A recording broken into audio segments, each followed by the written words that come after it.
to get started, before we jump into solid waste management districts. That's down in papers, the libraries, that's months. Their amounts, if you look at the bottom in the green bar, remain non-binding because of the amounts. So they were below the threshold where we had to make these binding reviews. So we don't really have to do anything with the information purposes only for both libraries. I wish I knew about the answers when I look at these numbers because Fremont Library has, but I just don't know the story behind all that, you know. Sure, there's reasons for all that, but it's just interesting. So that's the extent of my review. We don't have to take any action on that today. They had to just be in front of us by this August date so that they could proceed with their state calendar. Okay. So the other document that came down is something we talked about more at the end of our discussion or at the start of our budgets. That's our county levy document. So that's that every year.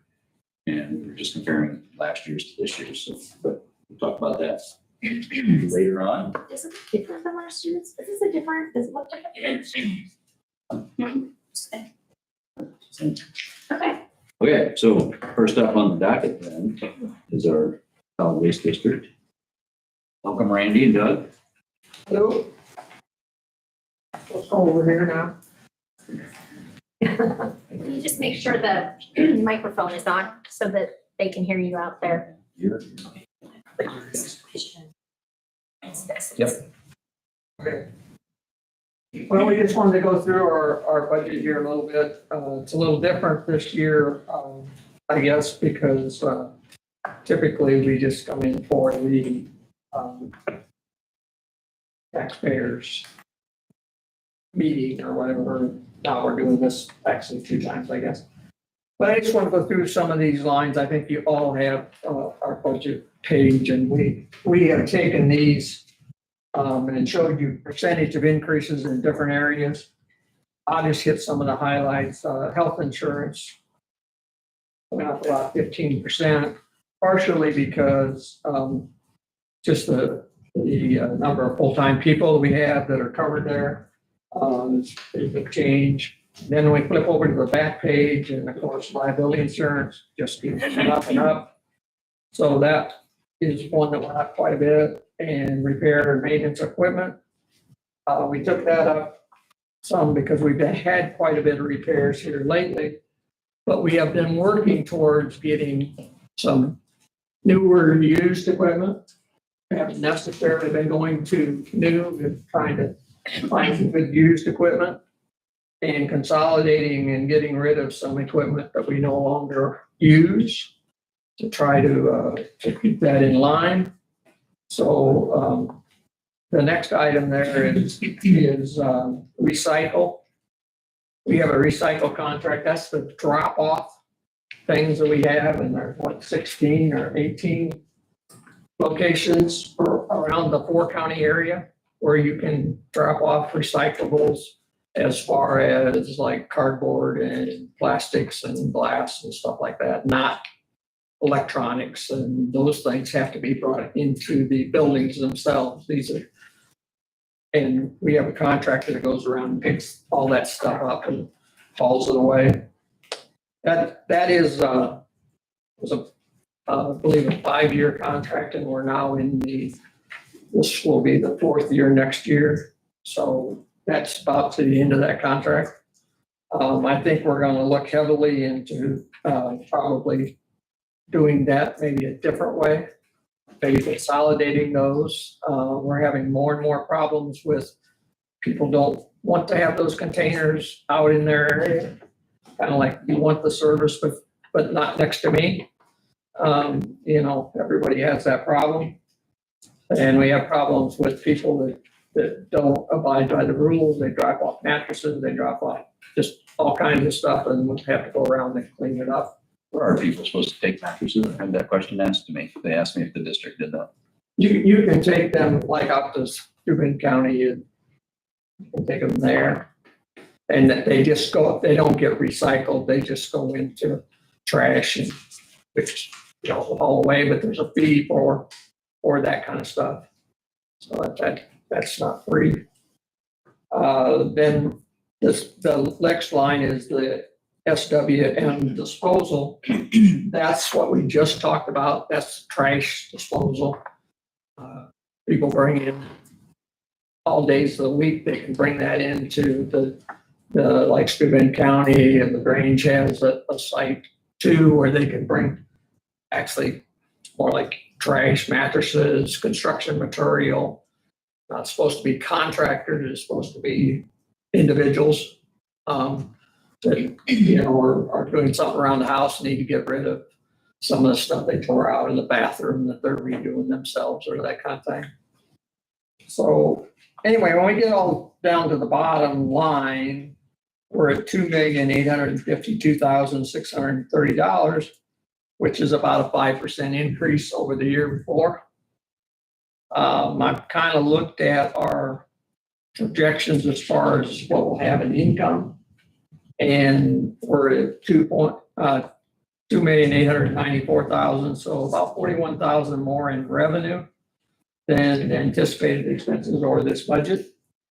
So I think this budget can be supported really well. We also have the nice situation of having a nice reserve, of funds from prior years, carryovers and things like that. And that's gonna, to my looking at it, that's gonna let us weather through this Senate Bill 1, where we don't know exactly what all that's gonna entail and how much that's gonna curb back the actual collection of taxes, these credits and different things that's gonna come off of there. I haven't really seen what that estimate is, but we've been pretty lucky so far as the circuit breaker stuff has been about $13,000 a year that we have not gotten as a result of circuit breaker things. And I saw some I think it was on Form 3 that the state put out in the Gateway, and they're got a credit in there of $68,000. So I'm assuming that's including some of what they're anticipating the Senate Bill 1 stuff to do, but I think that's everybody's guess right now. I think we're still learning a lot about that. And so I guess that's our presentation. Happy to answer any questions. Doug's happy to answer any questions. Doug is the director. He joined us about this time last year, first part of August. So he's been there a year. He says he's going to continue. We're hoping he does. We're getting things in pretty good line down there. So Thank you for presenting. Does anybody on council have any other questions? Yeah. Good work. Yeah. Well-run organization. Yes. I used to service this a lot over there, actually, so thanks for being there. It's just such a godsend having Randy. I mean, he's got over 20 years in, and it's just one thing I do not really about. So we are very blessed to have him, for sure. Thank you, guys. Thank you. Do we need to take any action, right? No. Motion to review. Nope, not yet. good to see you again, I guess, in September when All right. we have the public hearing. I'll let you know what that date comes out to be. All right, thank you. Thank you. Thanks, good to see you, Randy. Here's a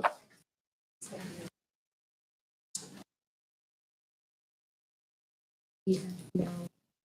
I think it's odd. good question. And sorry, we're not going to be able to be with us for the rest of this afternoon session, but well, prosecutor's office. NOC. Right. So yeah, I kind of talked to you guys about some of the stuff I wanted to talk to you about earlier, so hopefully this will be a little bit briefer. So the budget request that we submitted, obviously the majority of our employees last year got pretty sizable salary increases. Obviously very appreciative of that, getting them closer to where they need to be. Public service obviously is one of those positions that you don't do it necessarily for the money, we'll just say that. So, but getting it up there is helpful. So we're not asking for any wage increases within the prosecutor's office this year. one of the things, I'm gonna go through just a few things, and Nikki's here to help me if I'm missing anything. There is a new line item in 009 for tires, gas, vehicle repair and maintenance. That is our investigator's vehicle.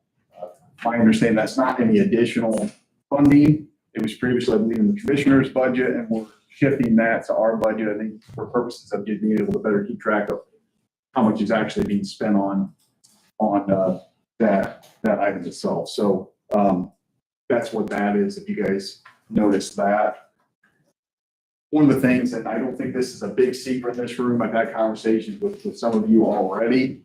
Our case filings in our office are through the roof.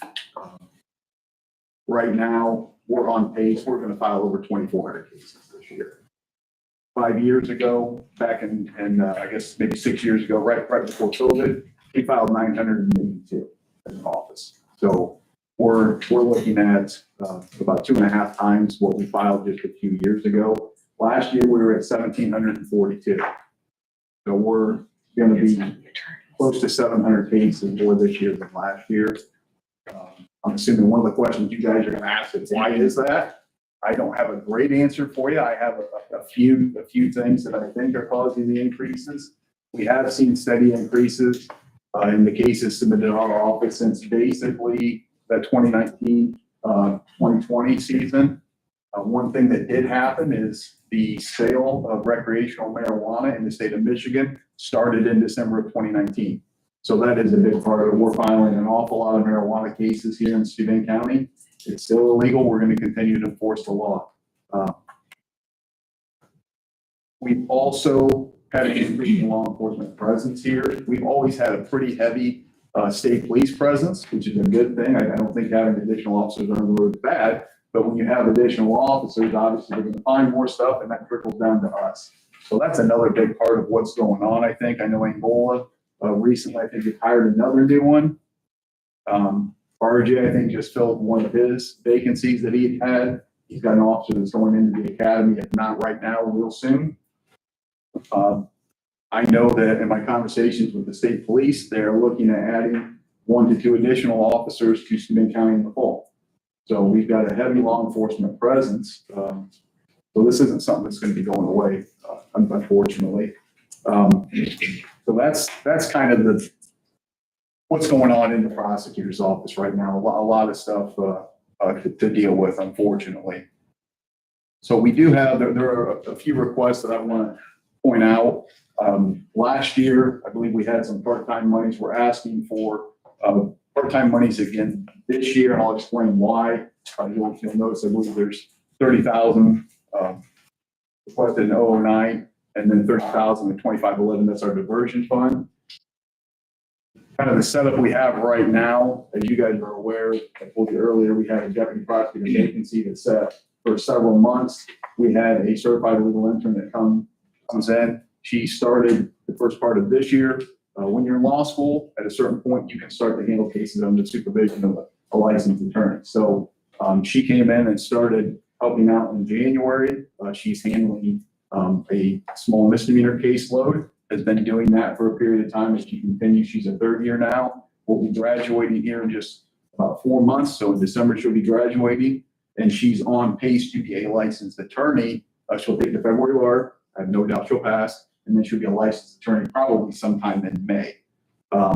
So I think, as most of you are probably aware, I've announced I'm going to be running for Superior Court judge. So regardless of how that shakes out, I'm not going to be in the prosecutor's office in 2027. So what I'm trying to do here is set that office up for the future, trying to figure out the best way to accomplish that.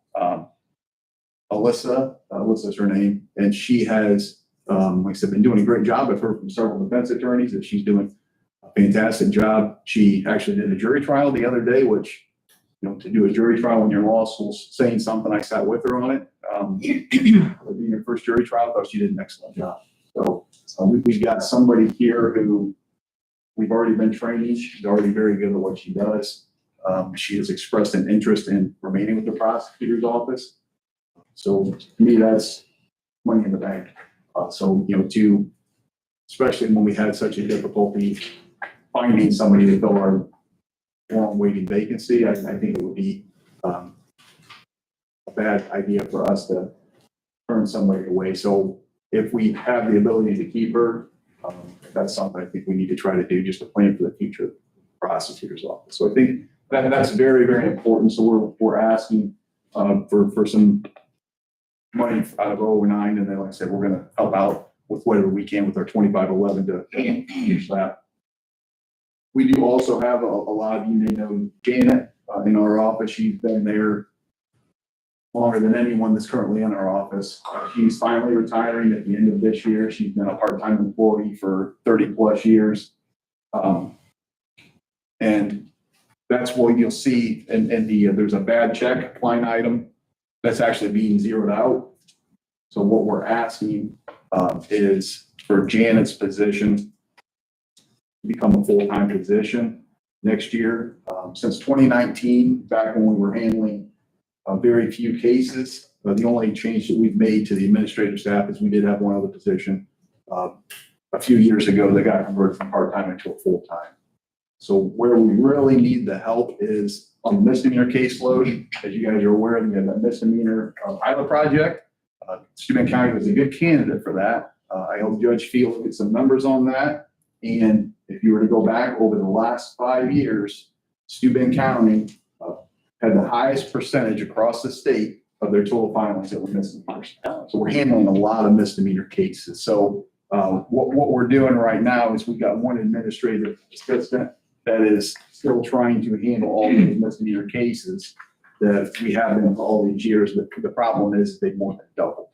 So we had back in 2019, we were processing 671 misdemeanor cases. Last year it was 1269.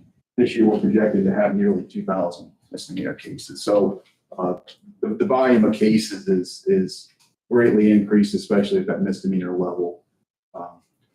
So I believe last year's budget, we had 24,400 for that part-time for Janet's position. The full-time administrative assistant, 44,632. So it's roughly a $20,000 increase. Probably, obviously, another perfect part of that too that we'd have to calculate. But that's what's going on there. I wasn't here for it, but it's my understanding that we did have a deputy prosecutor a couple of years ago because the need was there. And I think it was kind of discussed back then, do we need to look at adding an administrative assistant for that position? And at that point, we didn't have any room to put that person. We were, still in the basement of the jail and just didn't have the office space. And here things are kind of lining up. We're still struggling with the space, to be honest with you, but things are lining up where Janet is leading, so we can hopefully plug in that new person into where she is and get some relief from the misdemeanors that we're dealing with on that end. Honestly, we're working as hard as we can to make ends meet. It's just not sustainable at the levels that we're dealing with currently. So the last few years it's been up, but it's gotten to the point where it's just not manageable anymore for the current staff that we've got to continue to do what they're doing. So that's kind of the one of the biggest needs we've got to try to figure out a way to continue to process these cases.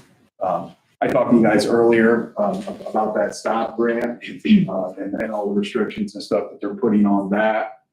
So that actually looks like the total number. I went back and looked, it was 25,500. I think I said 25,000 earlier. But again, had that even gotten processed, we're probably going to be looking at closer to 20,000 if we'd have got it, and just would not have been doable considering all the new restrictions that they were putting on that.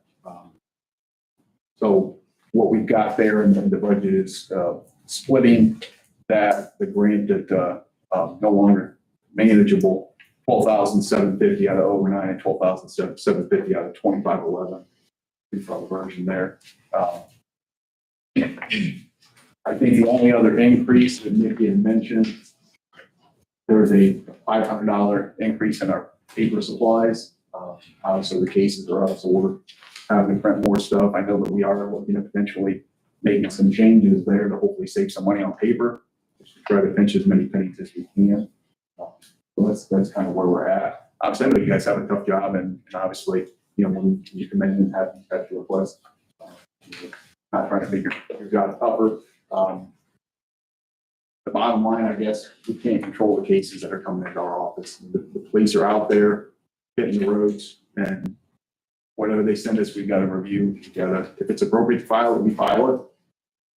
Have those continued increases for the last several years. The need's been there for a while, as we've seen these increases over the last 5 to 6 years. It's just gotten to a critical point. It's a critical point now where we can't keep our heads above water doing what we're currently doing. On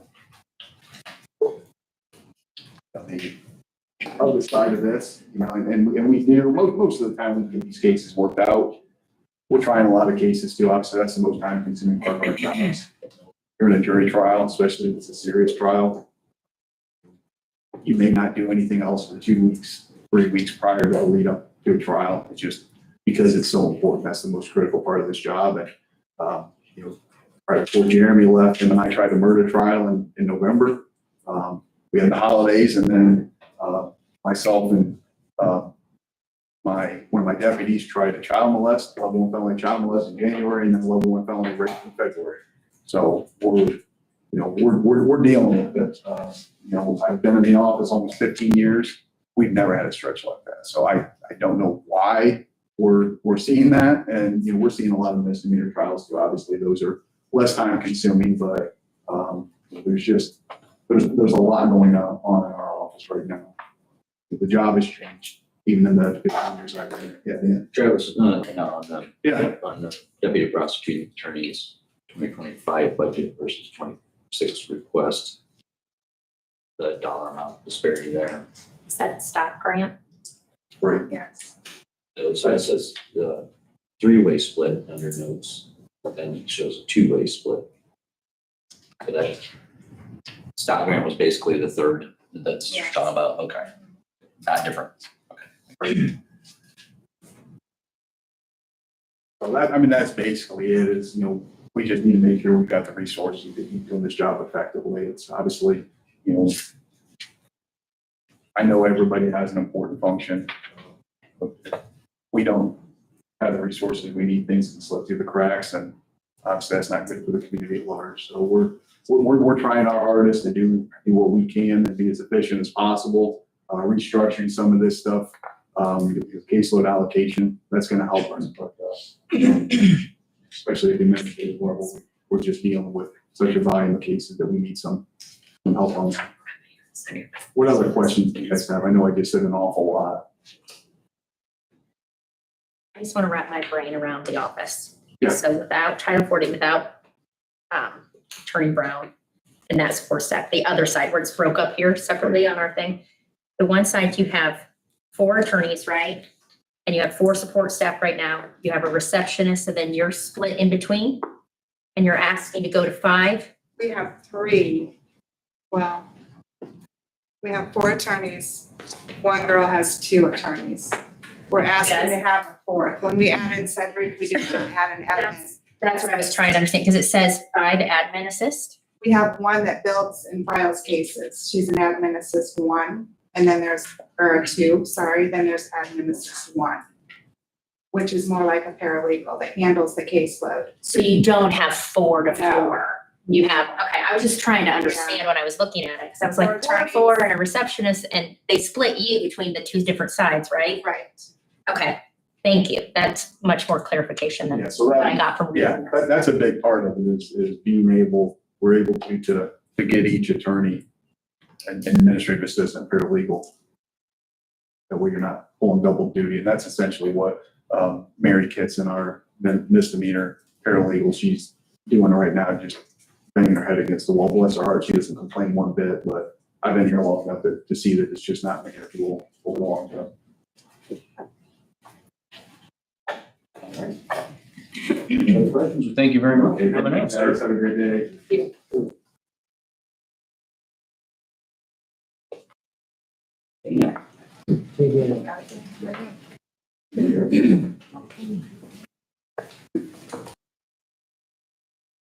Hello, I am Deanna Stanley on behalf of Purdue Extension. I'm a Health and Human Science and Community Development Educator.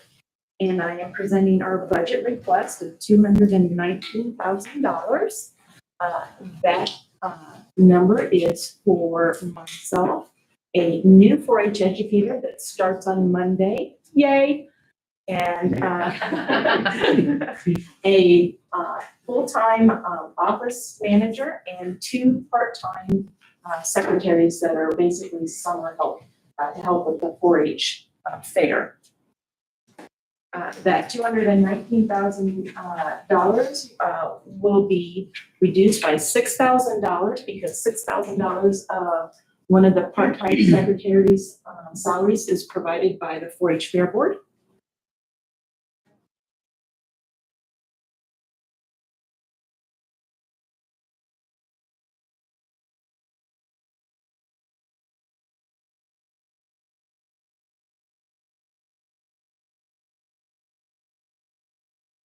Any questions? The extension?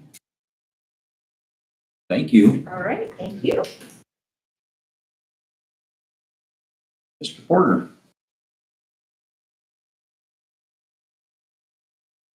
Good afternoon.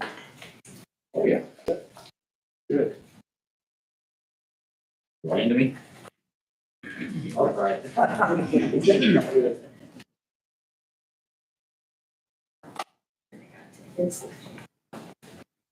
Hey, let me know when I start talking. Go for it. Okay, so bringing you the county highway budget. It's split into 4 separate funds. Hume Bridge, which is 1135. On 1135, that's a function of property tax. That is pretty much identical or pretty close to the settlement before. I did reduce some line items. We do not know the full impact. When I submitted, I did not know the full impact of what Senate Bill 1 is going to have on our funding, since this is a portion of property tax and it is under the tax cap. Total projected request was $321,727.46. Expenses, projected revenue roughly $305,000 based on what we had going in and not knowing full extent of what that property tax cap will be. Still meets our desired cash balance, and we still have an excess fund balance. And that excess fund balance is saving money for the construction of Bridge 37. So, we're saving towards construction of Bridge 37, in which we're on schedule to go to letting in October of 2027. I have kind of like my 5-year breakdown sheet I supply. If everything falls in place right, and we hit that October letting, if the federal government and state of Indiana continues to provide 100% construction funds for rural off-network bridges, we will be eligible for that. But we won't know until letting day. That's something they do at the letting day. They go down the list and say, okay, you're qualified, and they fund as many bridges as they can at that 100%. If that happens, then we would not need what I had budgeted for in 2027, which would be great, because then we would turn around to a bridge the next federal lane call. You have other structures, but we do not have funding built for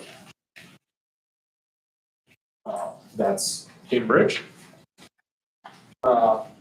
Our next fund is local road and street account, which is fund 1169, requesting a budget of $625,000. And what we use that for, highway department has been using it for, is for buying bituminous patch for coal patching and funding our equipment replacement program. What we'd like to do, I've actually updated proposed equipment replacement program. Since then, what we would like to do is finish building out the last 10 axle dump truck. Place another pickup truck that will be ready to go next year. We've been doing a skid loader lease program through John Deere, which is very helpful. And then we would like to replace a payloader and 2 tractor mowers. That's kind of our general plan for 1169. Our projected revenue is beforehand is $770,096.61. And that was pre House Bill 1461, which also affects road funding. And I haven't received anything from the state on either what projected revenues from our LRSA account or our MVH accounts are going to be. So we use the best information we have, and we try to stay at or under those numbers. Then Fund 1173. This is our MVH restricted account. This is per state code is only allowed to be spent on things the state deems as improvement to roads. So it is capital improvement, design, right-of-way acquisition, construction with a contractor, or if we're paving in-house or doing chip seal. Our proposed budget is $1,926,676.42. Our projected revenue based on what we had before was $1,836,229.57, still staying above our desired cash balance. Kind of why we're fluctuating a little bit higher on that point is we should be going to construction on the roundabout. Roundabout letting is in March of 26. So we will have our construction funds, which we've been saving for. And we should also be going to construction on the Pocomachi Trail south from Angle and Pleasant Lake. So we have 2 grant projects we have been saving. So that's why it's a little bit more projected revenue. Just meeting our match, which we've been saving on those. And then my last fund is 1176, which is our general operations for the county highway department. So we're funding everything from plowing, to maintenance of equipment, to our personnel out of this fund.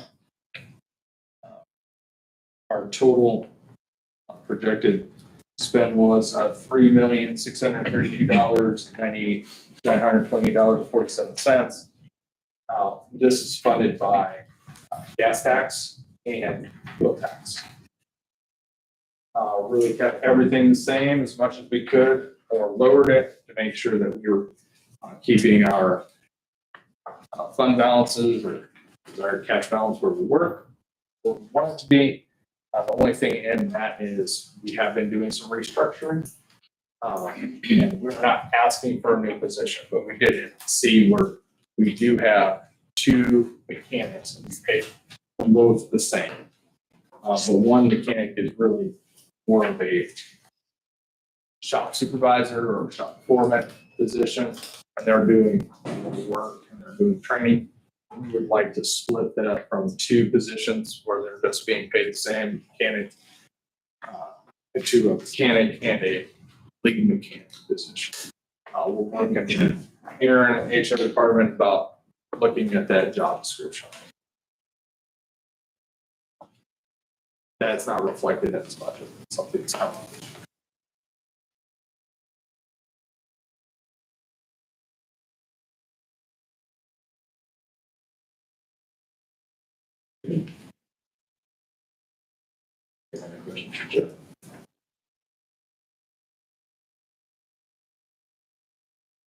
Thank you. Thank you. E1.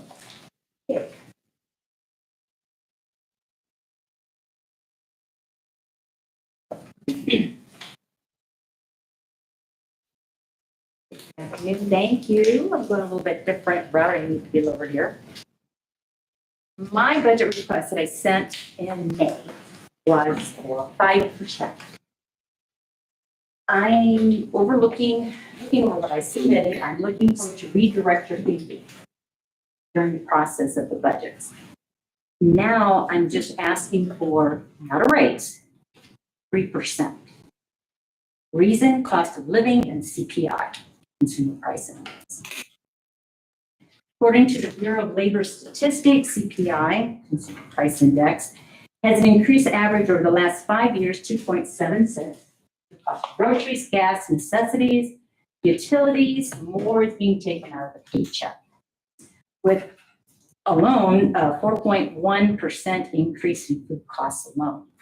The private sector has increased their fees 10%, which encompasses electricians, plumbers, construction, restaurants, foods, legal, energy. Companies can name a few, which trickles down to the consumer. One big thing that a lot of people have talked about is the prescription drugs. And out of the American Hospital Association, prescription drugs have increased 9 to 11% since last year. What used to be $5 to $10 out of your paycheck is now a minimum of $25. Social Security Administration has stated they get an annual cost of living, 2024, 3.2, 2025, 2.5. The average cost of living over the last 8 years, 5.4. Some up, some down. From 2014 to 2025, the CPI increased 30.98%, an average of 2.48% a year.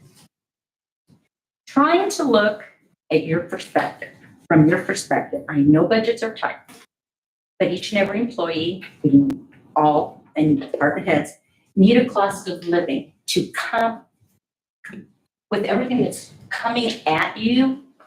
You need to keep up with inflation and the rising costs. It's a basic sink or swim. A lot of people don't have the luxury of going out and get a second job that helps to pay for benefits. And the biggest asset to our county. So I'm redoing what I sent in, going over the numbers. Thank you. See the note there on second deputy to full-time treasurer now. Right. I do have a part-timer that comes in summer, and even have another part-timer when come January. And that person was in the recorder's office in DeKalb County. So segue into the part-time line. Right, there's another part-time, yep, that she will be coming come in January. And that all comes out of the perpetuation fund. Okay. Anybody have any other questions? No problem with that. I paid for the knowledge. They've got the knowledge and the experience. You betcha. Thank you, Dan. Thank you. Yeah. Hello, everybody. That's probably one of the most simple budgets for you.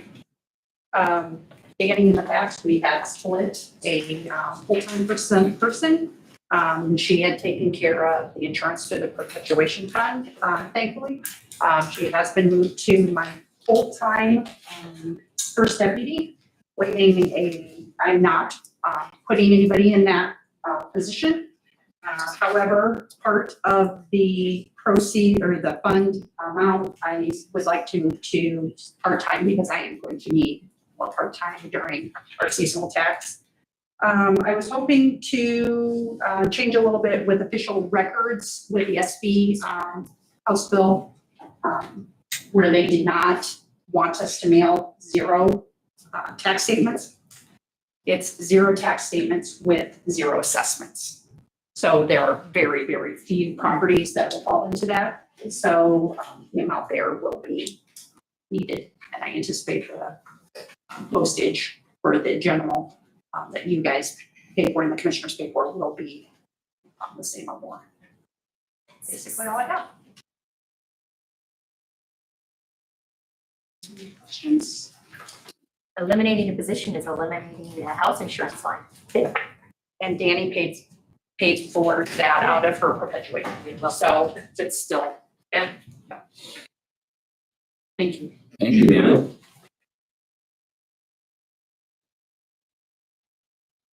Yeah. This is a follow-up. A zero assessment is usually one of your exempt parcels. Not for profits or things like that. And I have to roll a value and then they take it off. So I can't hear anything. Sorry. Just wanted to touch base real quick. I really looked over my last 3-4 years of numbers. I changed a lot of decreasing and combining. So you're gonna see some fluidity between my 3 accounts. The main one that I wanted to bring to your attention is I did just get a contract, not yet signed, but my reassessment contract, which is out of my fund 1224. I put a number in there and I was hoping I could stay within. I got $3,850 more. We need to ask for a little bit more in that area. That number should be $262,350 per year. And I budgeted $258. I see a look. I'm not sure if Danny follows.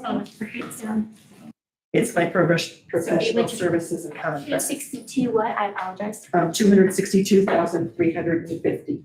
Thank you. Will be the annual 4 years.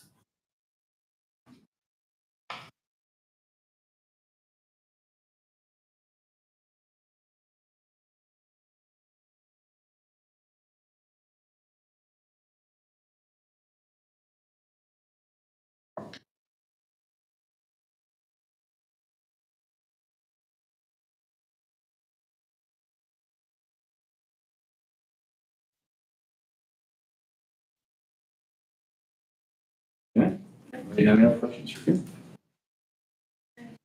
And your mandatory state certifications, that's just set by the state. Yes. Thank you. Yeah. Good morning,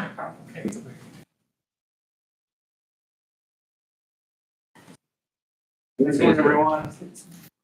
Good. This budget wasn't changed too terrible much this year, except we did add a vehicle in there. The truck's a 2012. I myself need to run down to Indy. Greg is actually taking some training down to Indy. I don't mind beating the old truck around Steuben County here. It's a 2012 Ram, but could probably go ahead. And this was from the both commissioners might have bumped me a little bit to just get another vehicle around. That's about the biggest increase. I think other than that, it's pretty much all the same. Did ask, of course, for a 5% for my employees for a pay increase. I think I heard through the grapevine, no one asked, but I did anyways, because they're a great team. I couldn't do without them. So, other than that, do you guys have any questions? Michelle isn't here today. She had asked for something too. Yeah, I'm sorry. See what the vehicle is landing. So I talked to Deputy Meeks, and he has been able to buy vehicles, a nice half-ton Chevy Silverado for around, I think, 45 to 50,000. I added up there quite a bit higher, not to exceed. Again, I'm going to go after the cheapest price, but I also want to add, don't need all the lights that the sheriff's department has, but we do need, for safety things, it would be nice to have some sort of lighting like Chip has on his vehicle. I think, some yellow, amber flashes, whatever. And I believe Tri-State Line-X said not to exceed around $1,500 on that. The truck will sit outside lots. It'd be nice to put in a spray and bed liner and maybe some undercoating on it or something of that sort. So, and again, I don't see us going 59 to the government pricing. So, Commissioners, you had in your budget. Any other questions for the Slayer? Hey, Jim. all right, thank you.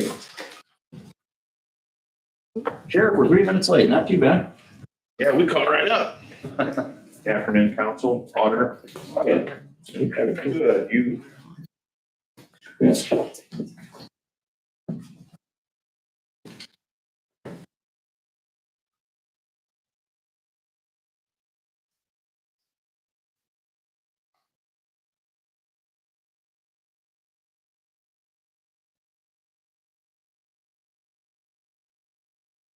Those are just our statistical numbers for 2024 solid, if you haven't received them, so you have them to look over. Calls of service, 911 center, jail. All the calls we handle for the towns as well, they're all included in there. Some of you do get them, my liaisons, I'm just not sure if everybody else gets them. If you have last year's, you see increases and decreases, much in the same as what Travis was getting at with the influx. I've met with him and tried to narrow down what we're looking at, where the increases are coming from, any particulars that we can find. And really, at the end of the day, it's business. And we're just all the way around. Yes, we do have a lot more misdemeanor cases than years previous, but as he stated earlier, with the marijuana increase, we see that all the way around. The difference, we also are not in there. You will see the classifications of the actual crime in which they fall in the number of which cases we work. Our numbers in the higher priority calls, or what we would call, say, a violent interaction, are on the rise. We've had that here now for just a couple of years, so it seems to be trending in that manner. And when I look and match a 23 number, it's pretty interesting. We're not far off. I mean, when you talk about data collection and things for you to see, communities, some communities are, let's say, drug related, other communities are theft related. When you match these with years past, it's very interesting how close we are to each of these numbers each year. Sometimes you see an influx in car thefts. We're only 4 different, from 24 to 23, we're only off 4 actual car thefts. I mean, not to say our community is a car theft, I'm just giving that as an example. And you'll see others, domestic violence, things of those things, they do fluctuate, but at least you have that information to look over and that data to take a look at. I think where we probably ought to look at the biggest change we've got in discussion is from the 1222 to the creation of the 35, which is in the PSAP. I met with Councilman Crest and Kroll. We've done some discussions. We moved some people around in the PSAP area. I did ask for, first and foremost, the director of 911 is currently a merit deputy, meaning he comes out of the sheriff's line. So he's a full law enforcement officer. At the time of the transition, for those that weren't aware, just a couple of years ago, I took over that 911 center on the request of the commissioners. It did not have a director at the time. We needed to do some restructuring. So I placed one of my patrol supervisors in there. Operationally speaking, with 80 employees and 3 divisions and 3 different budgets, as long as everybody that I have in a lead position knowing my operational goals and the way we're going to go, it's much easier for me than hiring a civilian from the outside to bring in and try and retrain. So they have been in there since we took over a couple of years ago. Unfortunately, he entered the drop retirement program prior to me moving him, so he will be done at the end of this year. So starting January 1st of next year, he will be officially retired out, and they can't change that. Once they enter the drop and they get their 3-year date, it's a 3-year program. When you enter it, you get your last day of service. That is your last day of service. You can't change it. It's done. So I'm asking in there, when moving to 1222 and the creation of the PSAP to 1235, that we make that director position a civilian position again. That will give me my patrol deputy back, because I have been down one in that area since we took over dispatch. So I've been actually down an officer, so I get them back. Okay. Within the 35 and moving the funds around, and again, we probably need to get into this in the budget time, not my presentation time, but we are still within our this year's budgetary needs. And I met with the auditor, we went over some of the numbers, they cleaned some things up for us. So we're still within by about $1,000. We're still sitting on what 25 is if we move and get 2 of the employees additional dispatchers for next year. We're still within our budget this year on those numbers. So that makes it very nice and smooth if we could have a consideration in that area. Outside of that, law enforcement wise, jail wise, we're sitting very well. I shouldn't say very well, we're sitting good based on where our needs are at today. If our increase in population happens, inside our facility. Of course, we'll need more. The courthouse is a very functional facility that we built. There should be more officers in there to function in the manner in which we built it. I still use a jail officer or two, confinement officer from the jail to help with transports and internal workings there within the courthouse as the courtrooms fill up. We're still using a little bit of manpower resources from the front door, having to leave and go handle some of those courtroom issues along with the officers and moving inmates in and out. But for the most part, that's been fairly well. And like I said, you guys have received our yearly inspection from the jail inspector in the Department of Corrections. We're looking very well there. The commissioners have been a blessing when it comes to focusing on repairs. That building is 31 years old, and for some reason in the last 7 years, it's decided to show us that. So everything from a roof to air conditioning to boilers to lines, we are caught up in those major areas. The last thing we have is some air handling, which is very significant. It's a big one in Austin. I don't know if Austin's in here. Austin's in here. Austin's been working along with us, facilities director. He's been a wonderful breath of fresh air as well and help in this manner so that we don't have to take this on all ourselves, because I do have one maintenance guy and then I have an officer that we use in maintenance assistance and then back in the jail. He just transfers throughout the day. So that helps having Austin out there making those phone calls and getting some of these bids around and being a part of that facility direction. So we appreciate that very much.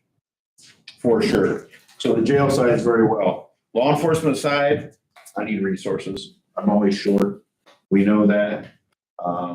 I know Travis had mentioned that the state police were looking at bringing officers in, and that is wonderful. God bless.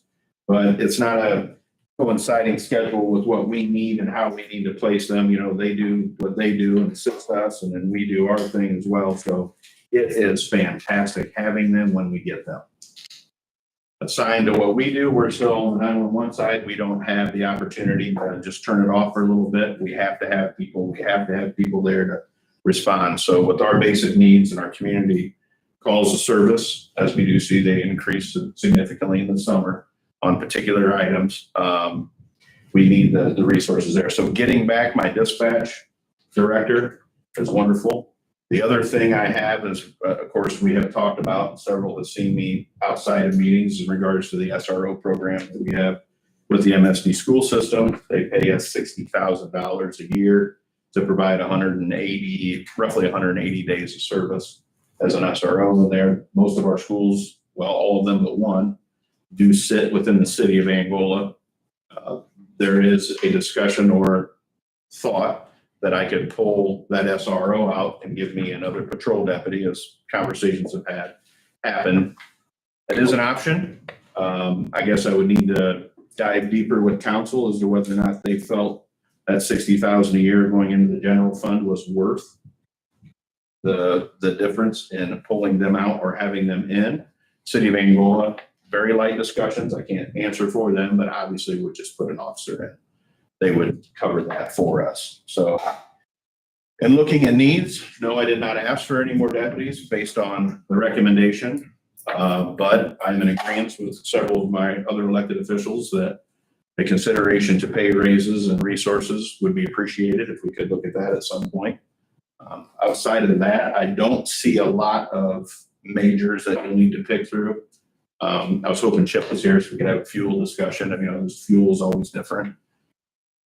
I was under the assumption that we would bid yearly, be bid by the tank going down, which is fine. He's given me a rough number. I've undercut that number just a little bit, hoping that fuel will go down just a little bit, or some changes that I make on the patrol side will help us with the reduction in fuel usage.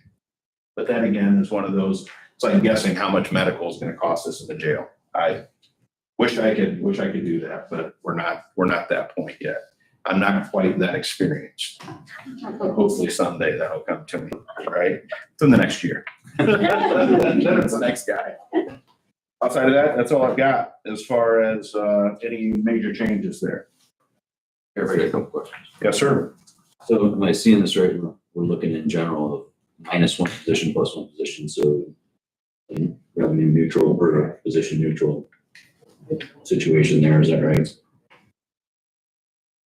As far as removing my director and placing him in the sheriff, Yeah, I'm already still paying him out of that sheriff line. Yeah. So his pay compensation comes out of the sheriff line. And it will stay because And it will stay in the that sheriff position will line. be full. Right. Will be filled, but the position for the director will be absorbed by 1235. I'm sorry, 1222. Oh, sorry, 1222, I apologize. director and the assistant director stay in 1222. Everybody else now is out of 1235, including the 2 additional dispatchers. If we could get 2 new ones. With having it for 2 years, the evaluation, we are very under-resourced inside that dispatch center. So we need manpower, and so this is how we found that. Staying within our budget, nothing out of general, staying within the 1235. and your level of urgencies on deputy coverage, I mean, I know you've been great about this all along. Yeah, I appreciate that. No employees last year really got us. I mean, if we continue down that road, so we need to make this up somehow. That's really the rock I'm behind, is that we are a year back yet. Now, if we add another year to it, where we would be when we come out the other side on this, I would think we will be in a bad position. I don't really know how to gauge that, other than to say that the guys are very busy. Yeah. We all like to say we see them eating lunch together. Or why is there 2 of them on the same accident? We could go down that road all day long, but they are very busy. Comparatively speaking, we're a 70,000 population county when it comes to law enforcement calls of service. I'm assuming the rest of the elected officials, department heads feel the same way about what they do. Everybody does a good job, but what I'm saying is I'm very comparative to that. So my resource level is diminished quite a bit when you do a comparison level. And do you think with this Marine Patrol discussion, do you think there'll be? Yeah, I'm glad you brought that up. So here's the other parts of this. When we talk about restrictions and holdback and non-growth, I currently have Lake Association presidents that want to enter in discussions about doing similar to what the school system does. The difference is if I get, because we're going to meet with them, if we get a positive from them and we get even, let's say, more financial support than what we currently have, they're still in a law enforcement capacity, which is wonderful. So even though they're on the water, I would like to say they'll be able to find the house that the guys are going to, that they're getting called to. That's a little difficult sometimes from the water, so I wouldn't say it'll happen every time, but we're still going to utilize them in a patrol manner. So it's the same as having 2 additional officers. I've asked for 2 with the consideration. I don't know what the Lake Associations want to do yet. We're going to meet later this week to discuss that. That's even if it's something that could come together, but that's a very positive moving forward thing to have that community outreach from them wanting us to provide some more services. We have the equipment. We just don't have the personnel to man the equipment. Well, that was my next question, because last year we did talk too about whether, with what the equipment was, whether that CapEx portion of even matching their request was there, Sure. Do we need other equipment? If they're gonna be able to fund some of the help for this, do you have the equipment you need, the additional equipment there? So, yeah. Good questions, but yes, we have, I've got both.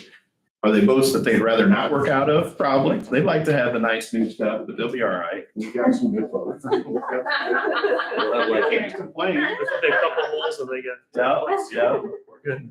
On the difficulty side, when you compare a COPS grant, which is if I had the opportunity to hire a new grant, I would immediately apply for a COPS grant.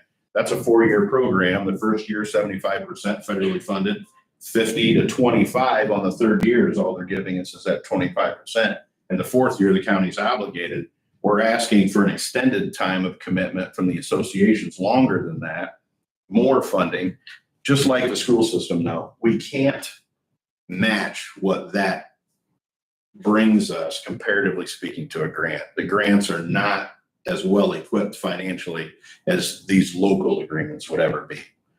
After 4 years, we're paying for it. The school doesn't stop.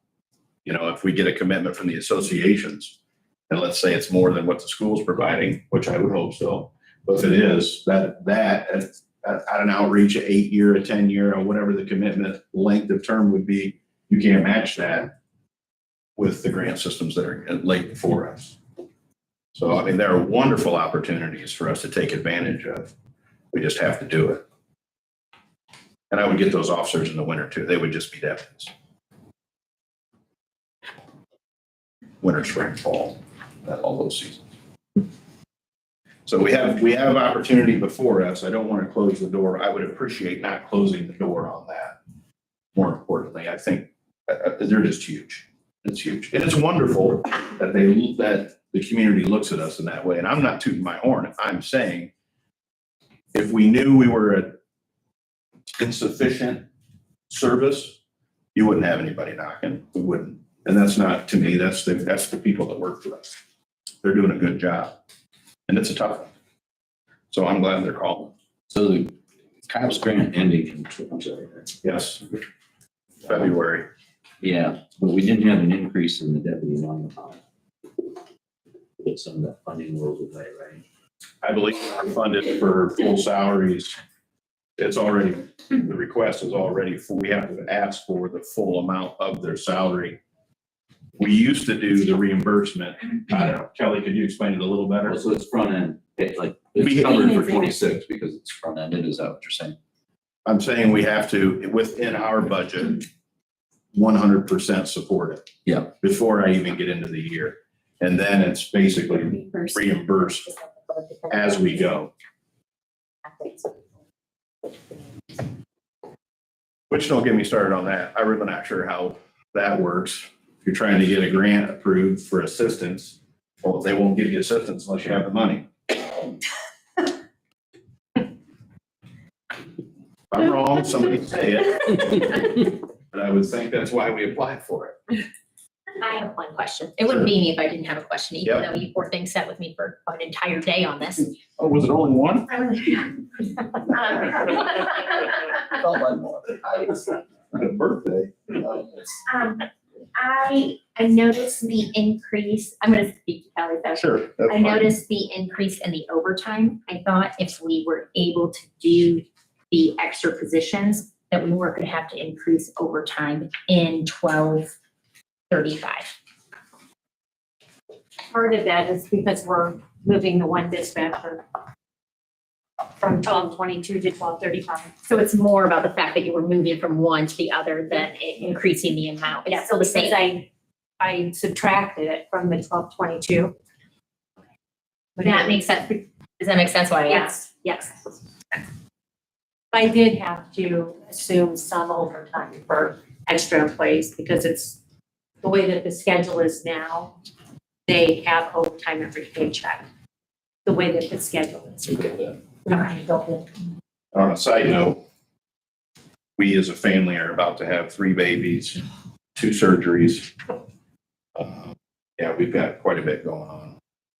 I mean, that is why So what you covered. have full coverage right now, Yeah. but you can't fill any gaps. If anybody's Right. gone, then Yeah, we're. we're completely staffed. However, when that happens, that carrying time out. So, yeah, I think it's 3 babies, 2 surgeries. Yeah, we've got 5 or 6 that are scheduled here in the next few months. Between the confinement officers, 911 center.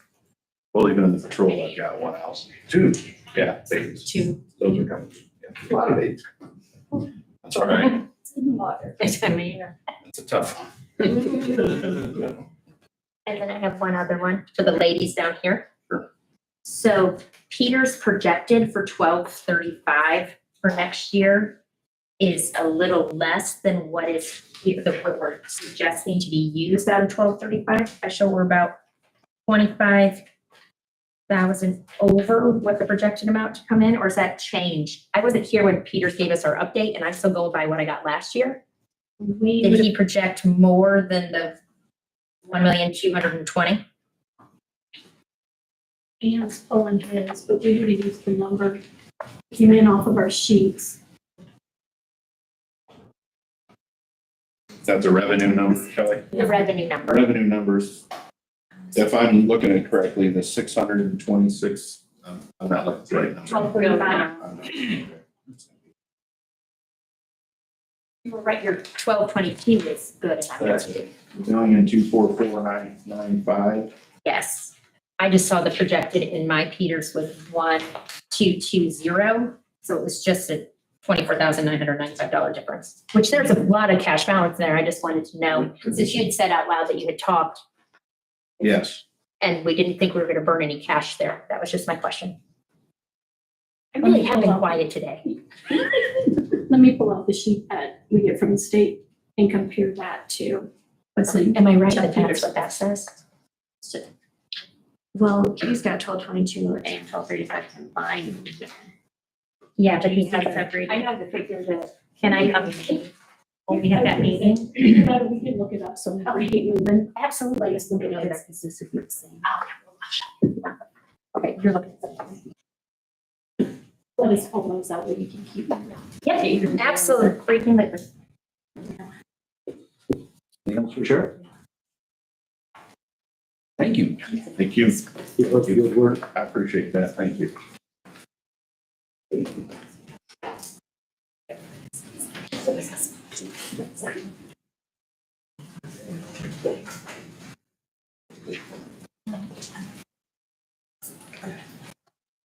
Hello again. So looking at the proposed budget for 2026, I guess I want to talk particularly on just who's in there. Sat down and ran the numbers, tried to keep things as even across the board as we could. The two things that show any kind of an increase in there were one for the tornado siren maintenance that we have. So when you look at the equipment repair maintenance, 35100 under fund 1112. If you recall, we had to come back a couple times this year to ask for additionals for that, for maintenance that was done. Having talked with our vendor, our contractor that does the repair, they said to anticipate continued repair items like we saw. So I sat down with the auditor's office and we ran some numbers. That's what the reflection is after everything this year, totaling just under $10,000 is what we spent. I think it was 9,610 total. And then again, talking with the auditor, we just kind of came together to ask for in that particular line item this year, $10,000. We're seeing that our sirens again are continuing to age and that we are anticipating the potential for those costs for maintenance to continue. Obviously, there's always the hope that we won't have to spend that much money. We are looking at maintaining 6 again for next year, is what the current cycle will be. So that reflects the increase in that particular line item. The other one that is the big ticket number, if you will, is the consideration of adding or creating a line item for a mass notification system. You recall a few years ago, right around the time that I came into office, I was instructed to cancel the code red that we had for the county because it was not used or underused. And there was a cost of $13,000 a year, I think, for that particular mass notification system. What we're looking at now is a system that would or could replace Code Red, but it is not. It's more for internally looking at employee safety for our county employees. Currently, we don't have any kind of notification system when we try to send out messaging, whether it be anything that has to do with office closures, weather-related type of scenarios. The system that we currently use is very messy. It's us emails, text messages, people get them, don't get them, and who's going out. What we're looking at is working with Motorola ERS. They have a system called Brave that works and partners with Motorola. The current system that we have, it's $8,000 a year. An initial cost for setup of $3,500 would be $11,500 for year one, and $8,000 for each year after that. We want to continue that. That allows our employees to have a level of safety within their offices. It puts a panic button system on their desktop as well as their personal cellular device when they create their account that goes with that then is active for us to be able to use and push out messaging. Whether it ends up falling in our office as a where does this came from? An administrator, or we have multiple administrators, we could do multiple groups. But this is something that we've been looking at for over a year now to try to come up with something for our employee safety, first and foremost, and then possibly extending it out into the community for other needs as well. In light of the recent training that the community center has gone through, there have been some concerns that have been expressed by employees and department heads. I've had conversations with the safety committee. They are on board with potentially looking at this and seeing that there is a need to do something to help fill that gap for our employee safety. So that's what that large item is. And then the other thing is just a 5% increase for the software system that we have for the Commander One software system, which is what helps us in setting off the tornado sirens. They have factored in 5% increase for the next several years for that. So we're just kind of budgeting there. That money does get spent every year. So that's all I got. Questions for me tonight? Thank you very much.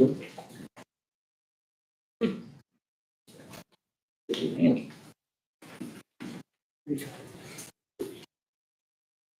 Good afternoon.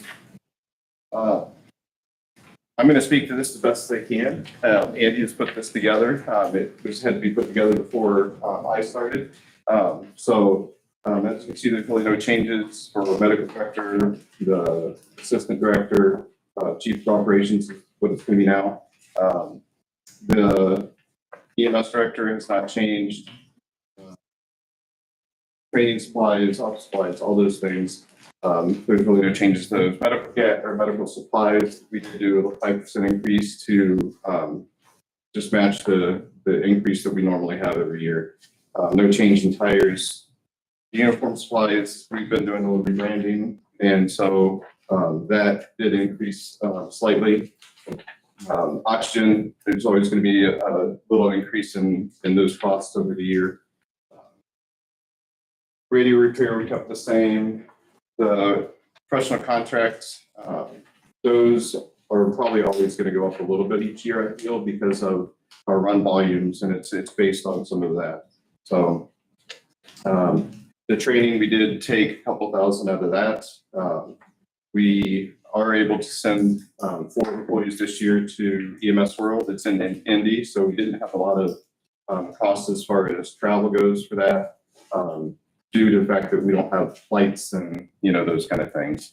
I do think that's something that is kind of important to keep in line with, just EMS evolving, to have that training cost in there though, so that we can always better our employees. We did decrease the travel, you can see that down there too. Medical supplies, again, those are always going to increase year to year. Whether that be because of just shipping costs or just increase in those. No change in tires. EMS agreements stayed the same. And vehicle repair. We are getting a remount done currently, and so that should be done by the end of the year. We did make a small change to, it's probably not small. It's a change to our look and our branding of our ambulances. So we will have that. And then, but overall, by 2027, we should have 3 ambulances that will be all rebranded and have a new look to them. So, did I miss anything? I think so. I mean, the overall change you're gonna see, like with the service contracts and then also supplies, just a cost of business. Each year, if business goes up a little bit, so I just kind of factored in that 10% to be safe, just to pad us a little bit if new medical supplies do go up. From last year to this year, I did see roughly about a 10% increase in just medical supplies themselves. In overall repairs, hopefully with the ambulance, we'll get some decrease in repairs, but as trucks age, repairs go up too. So that's kind of, we can never really, that's a moving goal line for us. So we're trying to just set it where I think we're going to be, and we'll see that.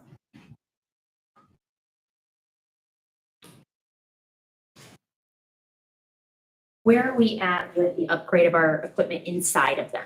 We did the monitor. Yeah. Do we still have some of those So. coming at us this We next met year? with that last presentation. We met with commissioners. We're still kind of in a working process with that. We've not So really that moved number forward. still may change, because That number's gonna, that's the yeah, biggest difference there is, right? Because we agreed to that one contract. yes. So, yeah. And that's the costs and all that stuff is not factored in any of this right now So either. it's not here at all. Same age. And so will we see, I know I asked you once if I text a couple months ago, we'll see for the ambulances in your budget? One or two?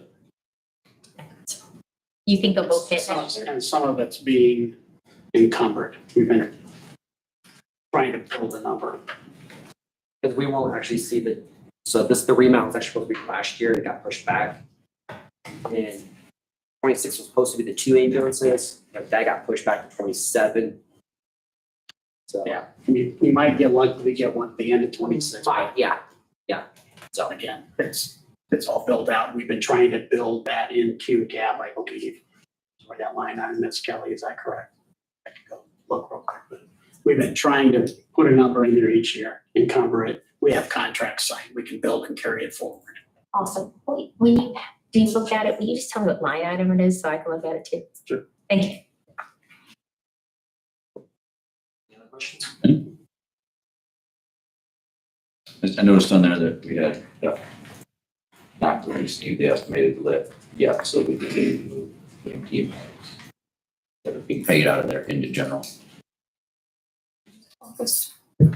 Yeah, so, Because the likelihood that we'll have to move something from there is right, or we'll burn cash, no matter what, right? That would have to be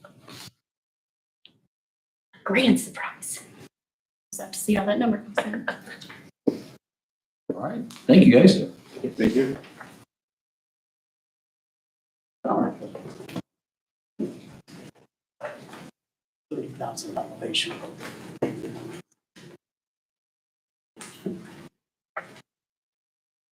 Good afternoon. My budget's pretty much the same from last year, as you can probably see for yourself. The main and pretty much the only thing we really increased was in the 3,000 under 50 was ordinance enforcement.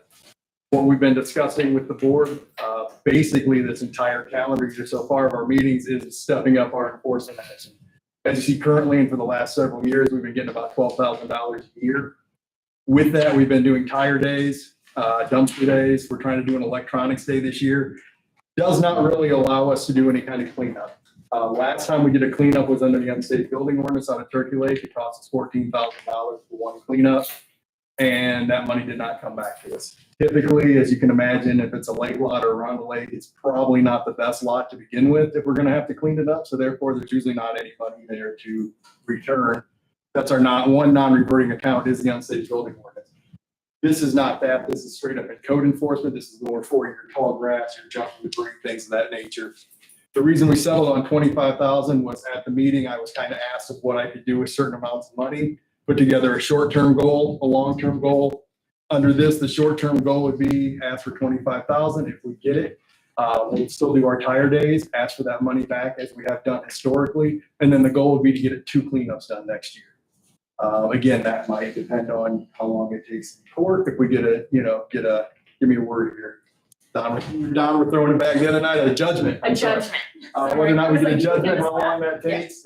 But the plan is, again, to take double the money basically we have in code enforcement, continue to do what we have been doing with it, and then hopefully clean up some properties with it, most lawns. I mean, we have been having trouble getting contractors for that because usually they just destroy their equipment on those tall lawns, but we can find somebody to do it if need be. Also, not to put the cat out of the bag, but for the future years, we would like to expand that more and more and turn it into a true code enforcement office. Because right now, when you call me, I mean, we don't have the resources we need to do anything. Again, if we focused all of our resources to clean up, we could get one done a year. And that's just been the way the money's rolling. Probably as things get more and more expensive, I can do even less with that. But the goal would be, I've been told, by several that it's time, that we've been letting this go on long enough. We've been just kind of, doing what we can with what we can. We do tow the occasional car. That helps, but really when you're talking massive code enforcement, now again, 25,000 may seem like a lot of money, like to me individually, but for code enforcement, you're looking at 1 or 2 a year. Historically, what I've seen when we've actually had money and gone through with cleanups, half the people that call in love you, thank you for taking care of it, we appreciate it. The other half say, why didn't you take care of my neighbor? It's far worse than what I've seen there, and therefore you're not doing your job, and we're out of money. So, you know. But I mean, that's just the way it operates in this county. I get constant phone calls and we just kind of gotta work it. Sometimes we go on, sometimes we work with people, sometimes they move. It just depends. So, you know, we're doing the best of what we have, and we kind of like to take that next step and to turn it into more of a professional code enforcement wing of our office. One thing I forgot to mention early on is we do have a code enforcement officer, and everybody knows, hey, they've got a code enforcement. In reality, though, probably 75% of their job is inspections, footers, setbacks, retaining walls, things of that nature, the simpler front end stuff. So to actually be driving around or even going out on complaints, it's maybe 25 to maybe on a good day, 50% of the job, you know, because in addition to on the way to and fro, we're picking up garage sale signs, moving reorder signs, calling reorders, things like that. Those are more or less free, other than the gas we use to get those things done. But those are the kind of things we've been doing over the years with the limited budget to try to help out the county. So that's all I have. You guys have any questions for me? Let me know. I would like to add something to that though, on the enforcement stuff. We're cleaning up a lot of campers, boats, and stuff off the properties. We used to have a place to dispose of that stuff. Now we're having to put it in dumpsters. We're paying to dispose of it, but that bill is on us. We also have to process motorhomes, campers and boats. We can't run through the state of Indiana. So now we have a problem with disposing of them. With the new law that went through the state, it's gonna make it that much tougher. So we're still having to do that, but we're doing that, like I say, out of our pockets. So just so you're aware of that, they're not having to pay for that, any of that yet. And that, there's usually, I would say somewhere between 15 and 20 campers a year. We're probably picking up 20, 25 boats a year, whether it's pontoons or fiberglass boats or whatever. And we're having to put those into dumpsters and pay them all up. This year, Once they pass that, we'll have to ask for recovery that as well. But yeah, we're trying to keep from having to do that. We've never done it in the 48 years I've been in business, but hopefully we don't have to start, you know, we can filter it in. But, you know, that is a problem you have. I know. Even getting rid of stuff that might have had value one time, now becoming expensive. And you're setting yourself up for a lawsuit if you don't process it in the right form. I have one girl, that's all she does, process abandoned vehicles and stuff. You got $250 in the car that you're lucky to get 200 out of her. All right, well, thank you, gentlemen. Thank you. Alicia. I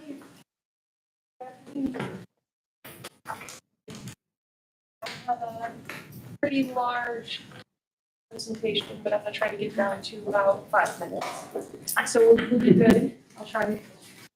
So back on May 20th, we had that joint meeting with the commissioners to discuss what was going on with health first Indiana. I did kind of let it be known that I did have to go to my board of health.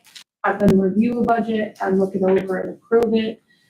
Before I got to that meeting, some numbers were changed and the financial plan that I submitted to you guys was altered and something else was submitted to the Board of Health and was approved. So based on that knowledge and disclosure, the amount that I need from the county in addition to the 2025 amount, which was the 171,500, is now, instead of it being about $112,000 that I need in addition for 2026, it now has jumped up to about 207. And that is based on, instead of removing one full-time person altogether from our department, it was making a full-time person into a part-time person, retaining the environmental health specialist, and now making it a deputy registrar that is going part-time. And once that budget was submitted, unfortunately, the individual in that position gave their termination notice and has left the health department. So that position is now vacant. We are now actually in the act of hiring somebody part-time in that position based on the fact that we still have the money in the budget this year. So we weren't ready really to go part-time for that position. So we're trying to make it through the end of the year until council makes their deliberations and makes the decision. So the budget you see submitted before you reflects that change that the Board of Health voted on and wanted submitted. And I do have that reflected here. This is for your knowledge when you go through budget deliberations. We can just pass one around. I summarized it so you guys didn't have to remember all of this. There's copies for you guys. So pretty much what this paper shows you is the increase that are shown on my other budgets that I have in the county and the reduce in state funding of about $380,000. So all of this kind of plays in part to what is being requested of the county for 1159, which is the health fund. So you have all of my budget requests and everything like that, but the really big changes from May 28th till now, you've already seen you've seen 3 versions of it. I've done 10 total now. And so the 10th iteration is what was turned into you guys for review.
I don't know if it's good or bad that you guys are so quiet. I know it's not what we wanted to see it after we had already projected a certain number. I am truly sorry to drop that on you today. The changes in the wages is because we pulled you guys back into the matrix, right? That was part So of the those are not about you just handing them out. It's them fitting the matrix based on the WIS study. That was part of proposal A that I went for that in that special meeting on May 28th was the request to go back in the matrix, and that was the guidance given in the outcome of that joint special meeting was to be re-entered into the matrix as health department staff.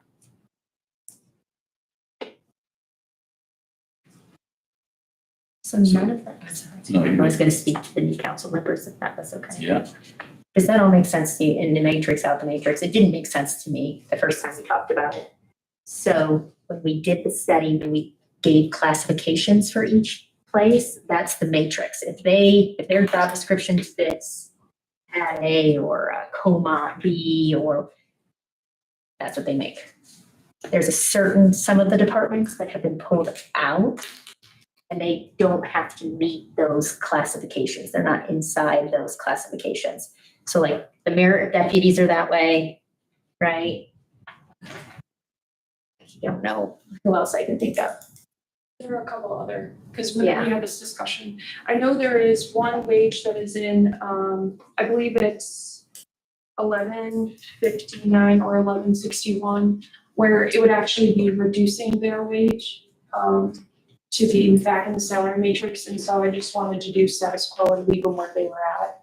They were like the one individual in the whole department that was actually higher than the salary matrix. So instead of taking a pay cut, I just static left them where they were at for 2025. What we did last year to those that were above the matrix that we didn't move. Yeah, so just status quo. And then everybody else kind of told the line on the on the salary matrix on going back in, and that's what those adjustments are, I would say.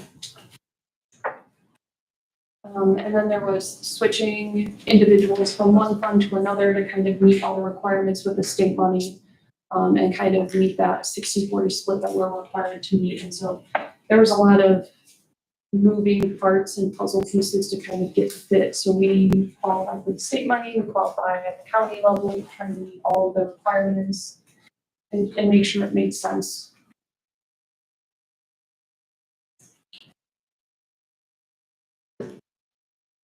I'm just wondering, when we had our joint meeting, if we would come to the same decision. If we don't know, good numbers, people looking at not.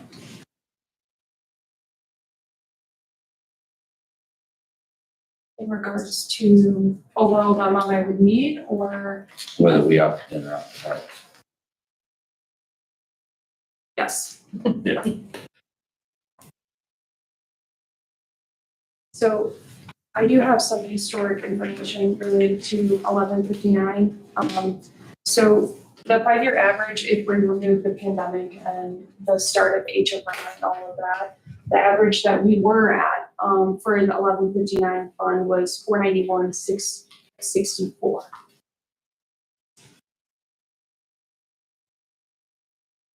And those are the years of 2019 to 2023. 2024 had a stipulation on how much I could have on there to qualify for HFI, so I discounted that one.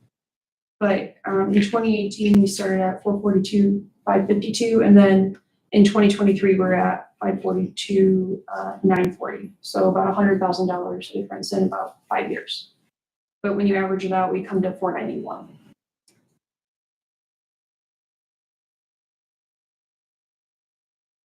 Can you remind me which funds will go away? Which fund numbers will go away in 2 years? In 2 years? Right? There's, some of these will drop off, correct? If I spend them down, yes. That's 1168, 1206, and 7376. One more time, you were super fast, I apologize. I apologize. 1168, 1206, 7376, and then we'll just throw 8100 in there as well. Those are grants. Grants or tobacco settlement that are going to be expended down due to the cost of funding.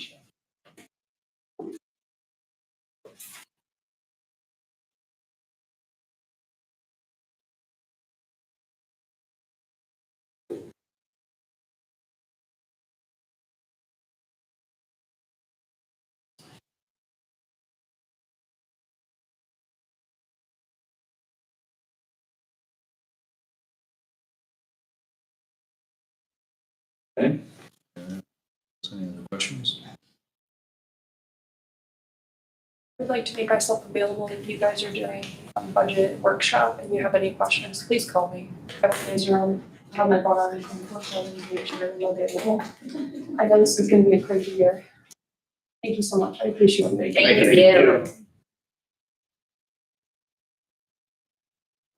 Thank you.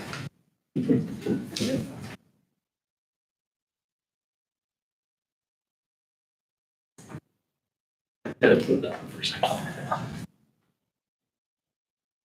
What's gonna be next? I'm like, they will waste of time. Yeah. Yep. Yeah. Hi. You want me to waste your time? You want to follow that? I wonder if we want to get, Alex, who do we have here? Good Scott? Scott will not be here. He said that he had something come up with his kid. Austin?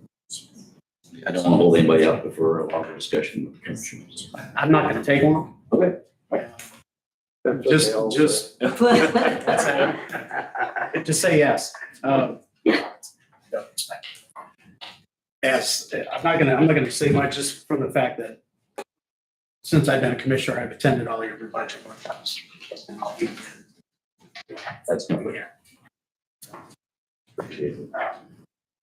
I think it's important that we have the communication. So that's that. First thing I'll do is answer Councilor Crescent's question. How do you like that? That was nice. It's under Q cap. Can you find Q cap? Fund 1138. Line item 40021. So you see the current budget for EMS vehicles is 407,868. I swear to God, I didn't see it. I'm sorry. That's okay.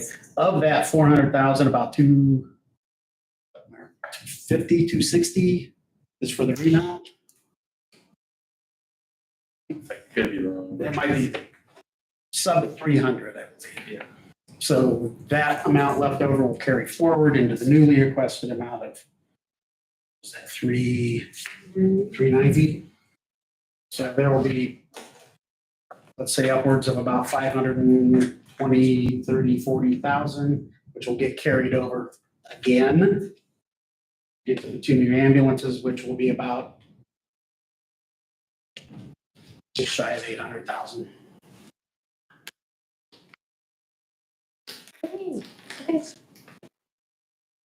Cost of doing business. I'm sure your trucks are not much different. So that's as far as that goes. You see some consolidation throughout here, where we just try to make it a little bit easier for you. Moving some numbers around, so you'll see some zeros out, some additions, things like that. You know, the auditor's office has done a great deal with this in determining, you know, the increases on insurance. We've had a number of meetings with our health insurance broker and trying to trim those numbers down as much as we can and to keep the cost of the increase minimal.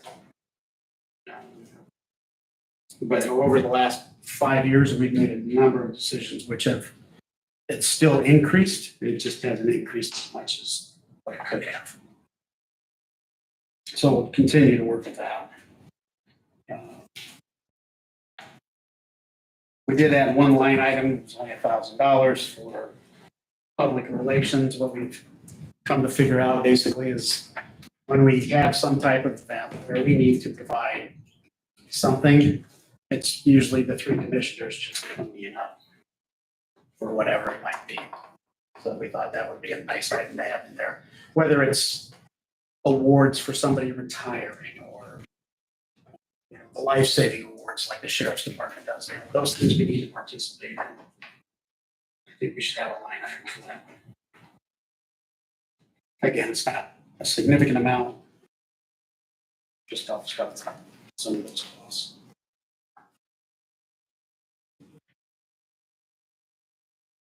But again, we'll be here during the workshops. We'll be able to answer all of those questions that might come into this discussion.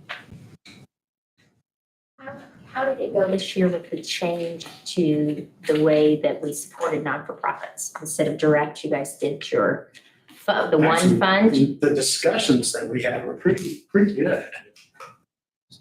Did you end up having it all claimed? Claimed?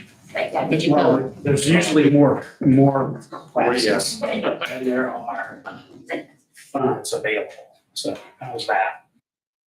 The one increase we did do in terms of participating with our other municipalities, typically for the fire departments, we provided each of them $1,000.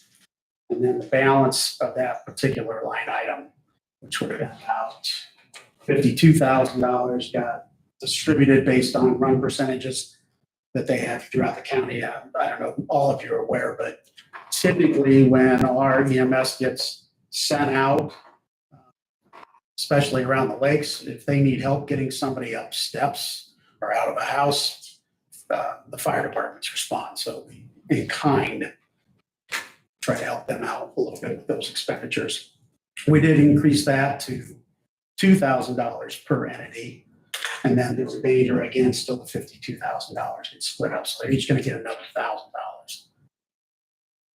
it's probably not as much as they need, but at least it's an acknowledgement that we appreciate what they're doing.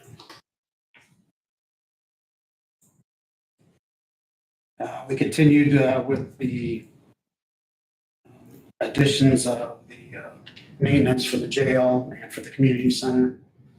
Again, the 5-year build out that we were doing to make sure those buildings were maintained properly. One consideration for council, and we had some great discussion on this, would be a capital improvement bond. If you wanted to get all these taken care of at once, try and protect some of your cash balance, that would be the way to do those.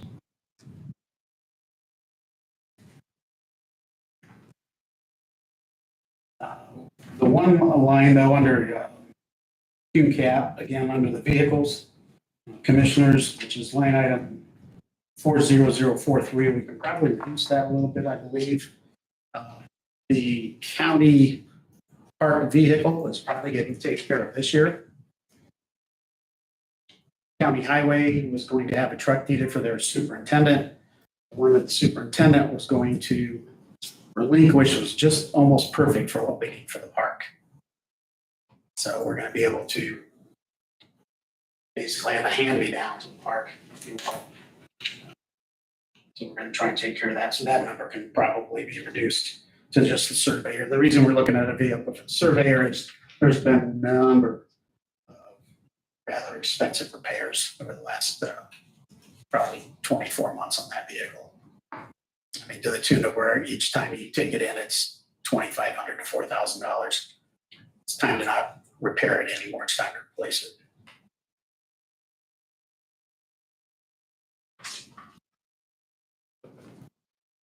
Scott talked about the potential revamping of the bathhouses and the things in our, is that in one of, I'm so sorry. Not in the budget.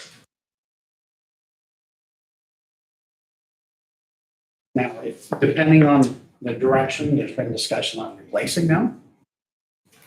I mean, And there's been discussion on bringing them, improving them. just because we increased the last couple of years, that rent has been quite a bit higher. Yeah. And based on my knowledge of what is going on in the camping world and what campsites are going for, at least we're still way underpriced. Yes, I 100% agree with that. But, and I think we could get there, but we would need probably some. Again, that's a Facelift. plan going forward. One line item, again, another one that's in there is we increased our project ready line by about $100,000, but that is for a long-term strategic plan for the 200 corridor, which would include parking.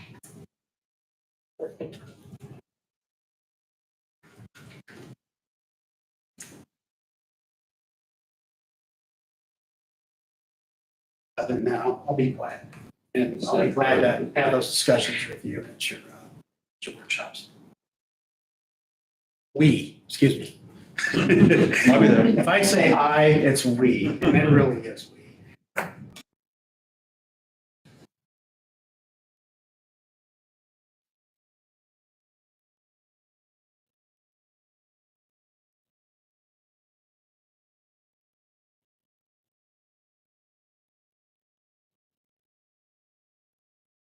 We spend more than one full day on this.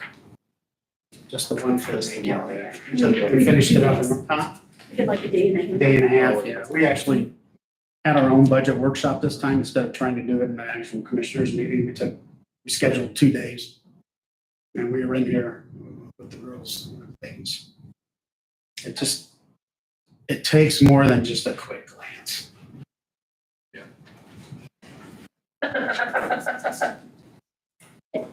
Makes your brain hurt. At times. That's all I really have. Any other questions? Members? Good. Okay, thank you, thank you. Scott's not coming. No, it's not gonna be able to make it. Austin. How you doing? Hey, good afternoon. I've got several requests that I'd like to see implemented around the campus. First and foremost, kind of sticker shock, would be the replacement of our boilers here at the community center. They're getting towards the end of their lifespan, and this is something that's gonna need replaced. I do have one quote from Delta T. This is several years old. I've been told it takes a lot of labor to get quoted. So, I've also been trying to work on a grant to help offset some of this cost. Really, I think there's 30. I had it written down somewhere. 30 some years old. I think 38 years old, and they're coming up. I think the lifespan's around 40, if I remember correctly. So, I had a building that just about 5 years ago replaced a 1946 boiler. It was highly inefficient. Something else I'd like to see implemented is a replacement for our camera on the north side, overlook our parking lot. We've had quite a few cars get hit, and whoever hits them runs off, so you never know who does it. We've also had a security issue with some people outside of the judicial center into the parking lot. So, just one back. Next one would be replacement of one of our mowers and snow equipment, just to cycle these out every 10 to 15 years. Right now we have two. The one is quite a bit older and it is a hand-me-down. We're having to replace quite a bit of parts on it each year and weld it. Another thing I'm working on getting a grant for is some bottle filler stations, kind of make the building a little more efficient for people, get them filtered water. And then something for myself and my team, maintenance management software. We can have inventory tracked on it, work orders. It's just more streamlined, and instead of having Excel sheets and emails and phone calls and text messages, this helps with preventive maintenance. I have a line on here for boot allowance to add $100 to it for myself. You can strike that if that's no longer needed. I'd like to see the annex janitorial supply line go up to 5,000 due to cost of supplies.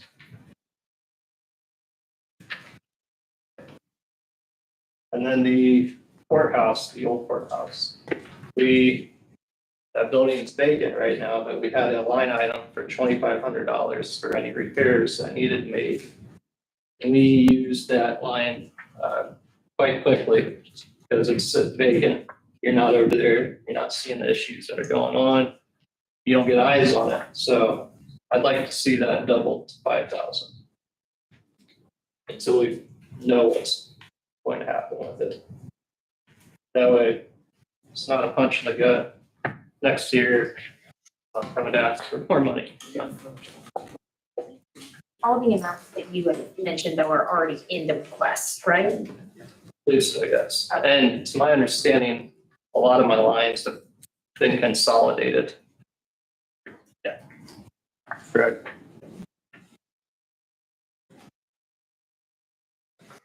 We're trying to get him a pool from which to work for everything, instead of having multi-line items doing the same thing. Yeah, so they wrote down here that they took some, they combined some of them, and that's why they're at 0.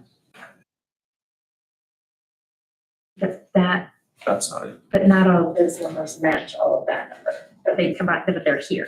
There, yeah. Yeah.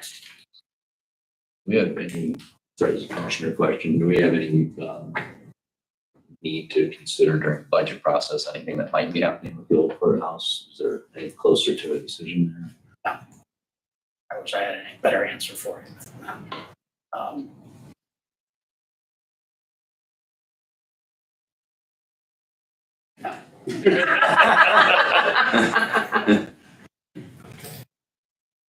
And that's just gonna eventually come down to you guys deciding. We're gonna have to make a decision on it. And I'm sure it'll involve council. Whether it's a funding issue or something else. Yeah, okay. Fair enough. I'm always looking for grants to help take care of these buildings, and it's just unfortunately my knowledge of grants is pretty slim to none. So I've been working with I think it's Region 3A. They've been helping me quite a bit looking for grants. And Other counties that have now, we're official maintenance department. If you get to any opportunities to go mingle with these people at training things or sponsored events, you might pick up some good conversation there about tips on where to look. yeah, I mean, I'd like to find a place to start with names or resources or phone numbers on open books. So Yeah. It's not uncommon for any of us to reach out to other counties that have and ask questions. We get the opportunity, I see a lot of times for council related questions, but departmentally too. I mean, usually people are happy to share their information. Maybe even talk to the city and see, talk to their maintenance guys too, and see what they've got up there. They might be able to help you with that too. with grants. Two of the lines, ladies, that says it was combined into that 33,900. They're not on the sheet, the 26,250 and the 80s. I just didn't know. I added up all the ones that were here that I could tell you zeroed out for that 85,000. But I circled those two because I don't know where are they on a different place? They said it was combined with them. Are you in 068 or 161? 161. 161 is that? 161. I apologize. Yes, 1,161. 33900, the building repairs and maintenance, where it has the 85,000. It has all those numbers, but some of those numbers, some of them are here and zeroed out, but two of them are not on the sheet. So I was just curious where they came from.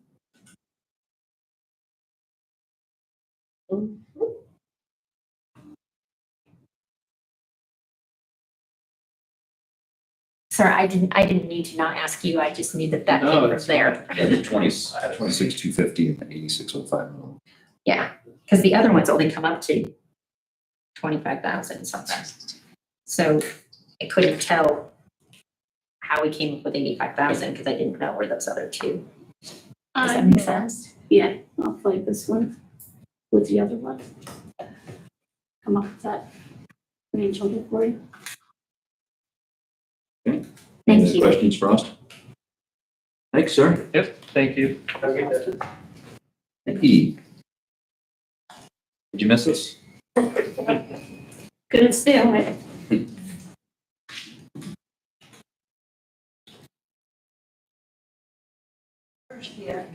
Sure. She's under the commissioners. She's under the commission. Yes. A whole bunch of green lines. Thank you.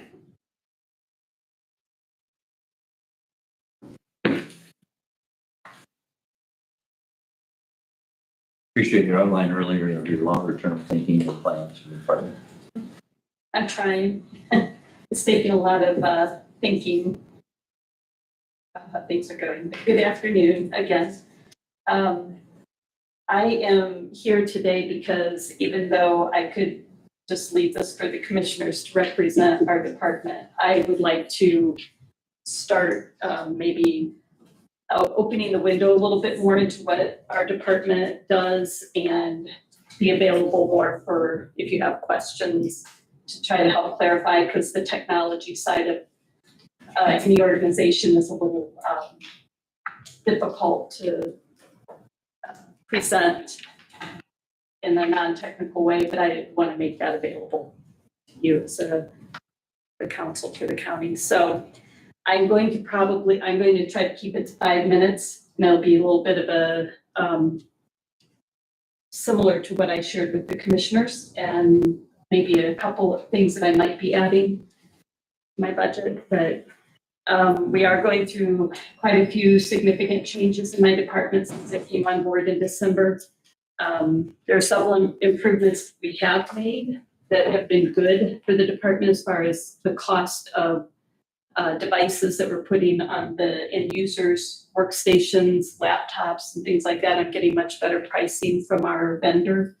And I also would like to increase the number of vendors I work with so that I get even better pricing. They seem to do much better for us when they know they're not the only one providing us with pricing. So Isn't that funny? yeah, how that works. So we are actually, I've got a list of cost savings that I've already been able to accomplish so far, which I'm really happy with.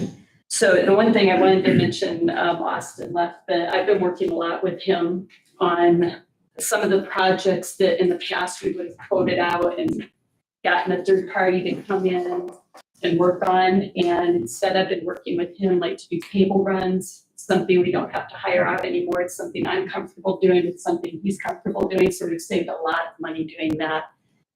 Did that in the auditor's office quite a bit. We're doing it for the health department and also for probation department where they've needed some lines so that they can get rid of the cradle points that they have a monthly charge on. So that's been really good. One big thing that I didn't get a chance to even tell the commissioners yet, I was looking at putting into the budget to get a different airflow system in our IT server room because it's too warm for a data center area to be. But I've been working with Austin and the vendor that we already use for things like that, came in, did an assessment of the existing airflow in the room. And for, instead of $2,000 to $5,000, we're doing it for under $500. Making some changes, and I'm very happy with his solution and for Austin helping me pull that together. So that was a really good thing that has come about. I am looking at some significant projects for 2026. We need to bring our network up to date. Some of the things are already in the works here in 2025. It just takes a lot of planning. A lot of asking questions, a lot of researching. Some of the things I am researching, I've hit a little bit of a snag, so I'm going to hold off on some additional money I was going to ask for until I get everything ironed out, the details. But we are looking at better storage solutions for, when I say storage, I mean space, either on a hard drive or in the cloud, for the prosecutor's office, the courts, and for our detectives. And if you're familiar at all with anything in video, it takes up a tremendous amount of space. So I've been talking to vendors about that.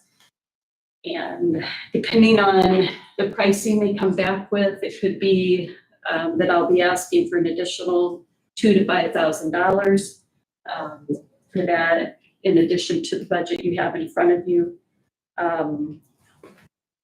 The most significant change that I'm dealing with in the department right now is we're having a lot of cybersecurity challenges.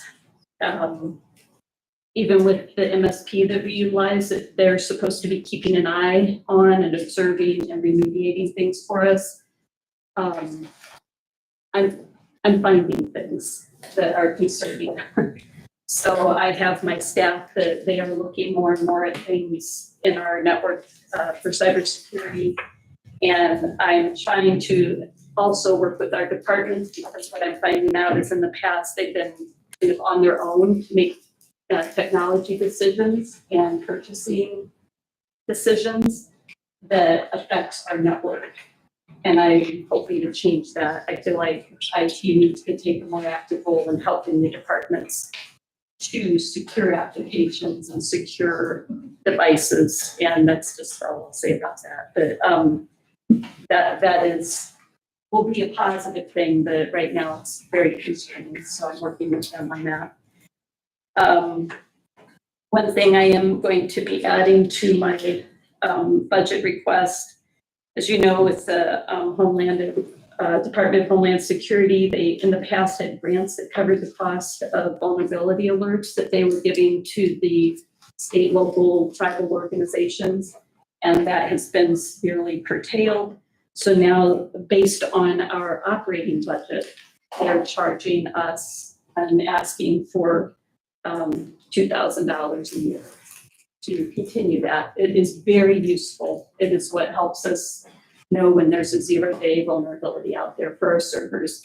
And now I've started, whenever we get them, also informing each of our departments if it affects the servers that we house. So because they have a vendor that needs to update the server immediately. So I'm also working with the departments on that, and we'll need to keep that as an additional budget request. We're now providing an increased amount of support to the county departments that mostly or most heavily is in the public safety side. So communications, which is 911, the sheriff's department, the jail side of the house, things like that, that we're helping them when they have installations, like actively going and being the ones to speak to the vendors about technical things, which makes it a lot easier for everybody, including the people providing the tech support.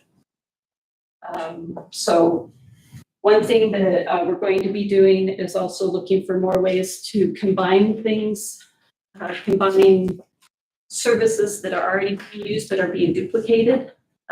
One example is that we have our website through a particular company, and we have another department that uses this identical type of program or application, and we can combine those. And I'm already talking with the health department to actually cut away the duplication that we have. So that will be another significant savings to the county. So the last thing, one of the last things I wanted to mention is I'm going through a serious evaluation of our current MSP. The MSP is our managed service provider that helps us manage our network. I'm looking at their past technology recommendations, the level of service, and their responsiveness to our ongoing goals. I've been maybe disappointed in the level of service that we're getting, and that's being polite about it. There is an increase to our costs every year. You know, all the vendors, we have either anywhere from 5 to 12% increase, depending on which vendor we're dealing with. There is a significant increase that they were asking us this year, and I asked them to go and reduce it because of the lackluster service I felt that we were receiving. They're going to be coming back with a number that I hope is much better. So it'll maybe be in the range of 6 to 8% instead of the higher percent that they sent me. One thing that, because of my presentation this morning, you know, that and partly because of my long-term goals that I gave you to look at, I am probably, well, I will most likely be asking to keep my part-time job in my budget next year in 2026 because of the workload that continues to increase. What I found since I've been here is that I'm doing a lot of the day-to-day support along with my staff just to be able to get things done, and we're still falling behind. My hours I'm the only one who's exempt, and so my hours are way past the 40 hours a week, which is fine. I'm on call to all the departments, especially the 24/7 departments. If something breaks, I have to come in or I have to fix it. So, and also I have policy compliance requirements. I'm not sure if you're aware of the ADA compliance requirements as of April 2026. I haven't even been able to touch it yet, but they're telling us that we have to even include all of our archived web content make sure that it's also accessible, which right now I don't know that it is. So I'm trying to figure out how to balance that with the day-to-day workload that we're doing. So I don't know if that covers everything too much, but. No, my question is not mine is, I don't see the part-time in here. It was not. It wasn't in here. Correct. So do we have an idea of where we're gonna see it hit? Lit, general, come out of general? And what amount will you request for next year? From my rough numbers that I was just, and this is not with the benefits, along with it, with just the salary alone. If I do 30 hours a week, around the neighborhood of 46,000, but that's with the pay rate of the 29.30 that I was talking about today.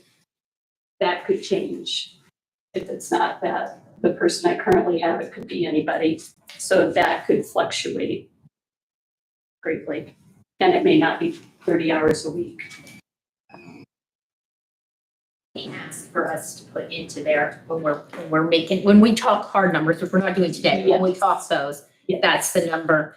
And then we always get that other from Aaron and the girls. I would have when to it comes talk to them a lot more about this. all of that. This is all kind of in the last few weeks that I've had to think about this part, so. Questions? Thank you very much. Appreciate it.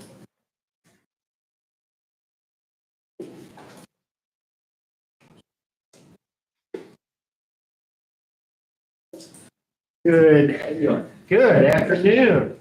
Party then. Hey, I just want to say, there's no change to my budget this year. I was so grateful for what you guys did for my office and myself last year. Everything that I could do, it's within that budget that's there currently. But I did want to give an update, kind of, because this will affect my office. And, you know, with Senate Bill 433, I was part of the President Association for the state of Indiana. They were trying to make the county veteran service officers for the state employees, the county would pay for them, and you wouldn't have me say what would happen. Working with Senator Baldwin, myself, Joe Wasson, the new director, Jake Adams, we convinced them to keep it under the county's rule. So that got passed. I got a nice photo with the governor July 8th of him signing it unofficially, officially, which is the whole crazy process. But what this means for the county is by 2026, July, the offices of the counties are going to be certified by Indiana Department of Veterans Affairs. So each office will be certified by IDVA, and then the county commissioners and the council will start receiving Indiana Department of Veterans Affairs reports from the state coming down of what our offices are doing. So you can actually have hard, real data of what the offices are doing. Another thing looking forward is by July 26th is counties can cost share the offices. So for instance, if you have a smaller county, you can combine that with another county next door and you guys can work out the cost sharing aspect of that to cover multiple counties. What we do with community corrections? I think so.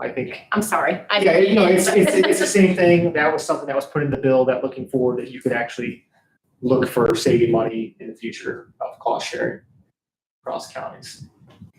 And I don't know, I think it's by 26th of July, and then so it'd probably be 27, we should actually budget that in, if you wanted to pursue that.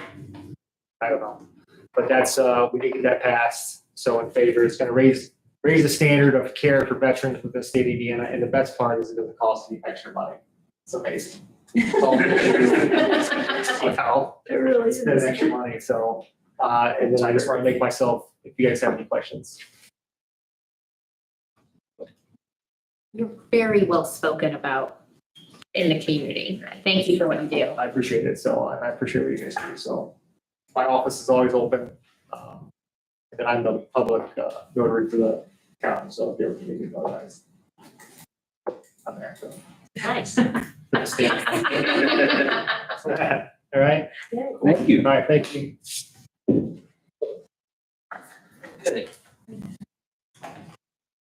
Anything else? Not unless you want to hear from me. I'm sure you. And then I have something to do. It's here. Can we have a 2-minute? Yeah. Please. That's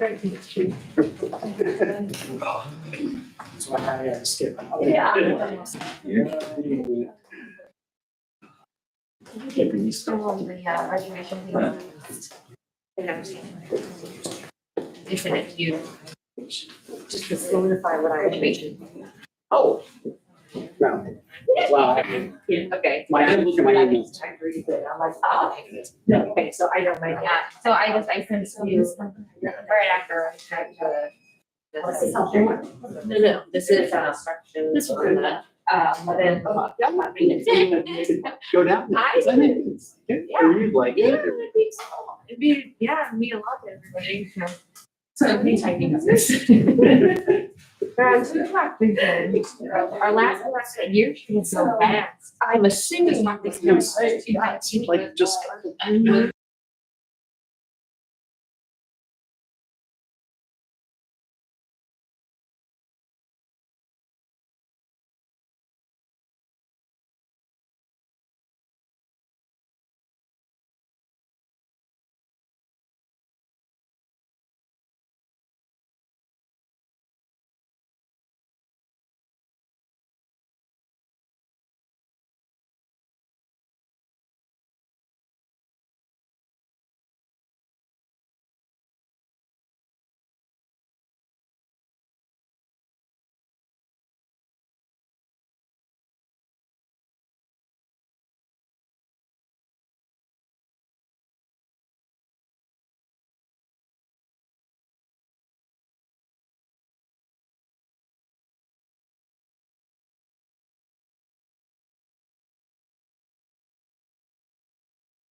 You were muted.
take off.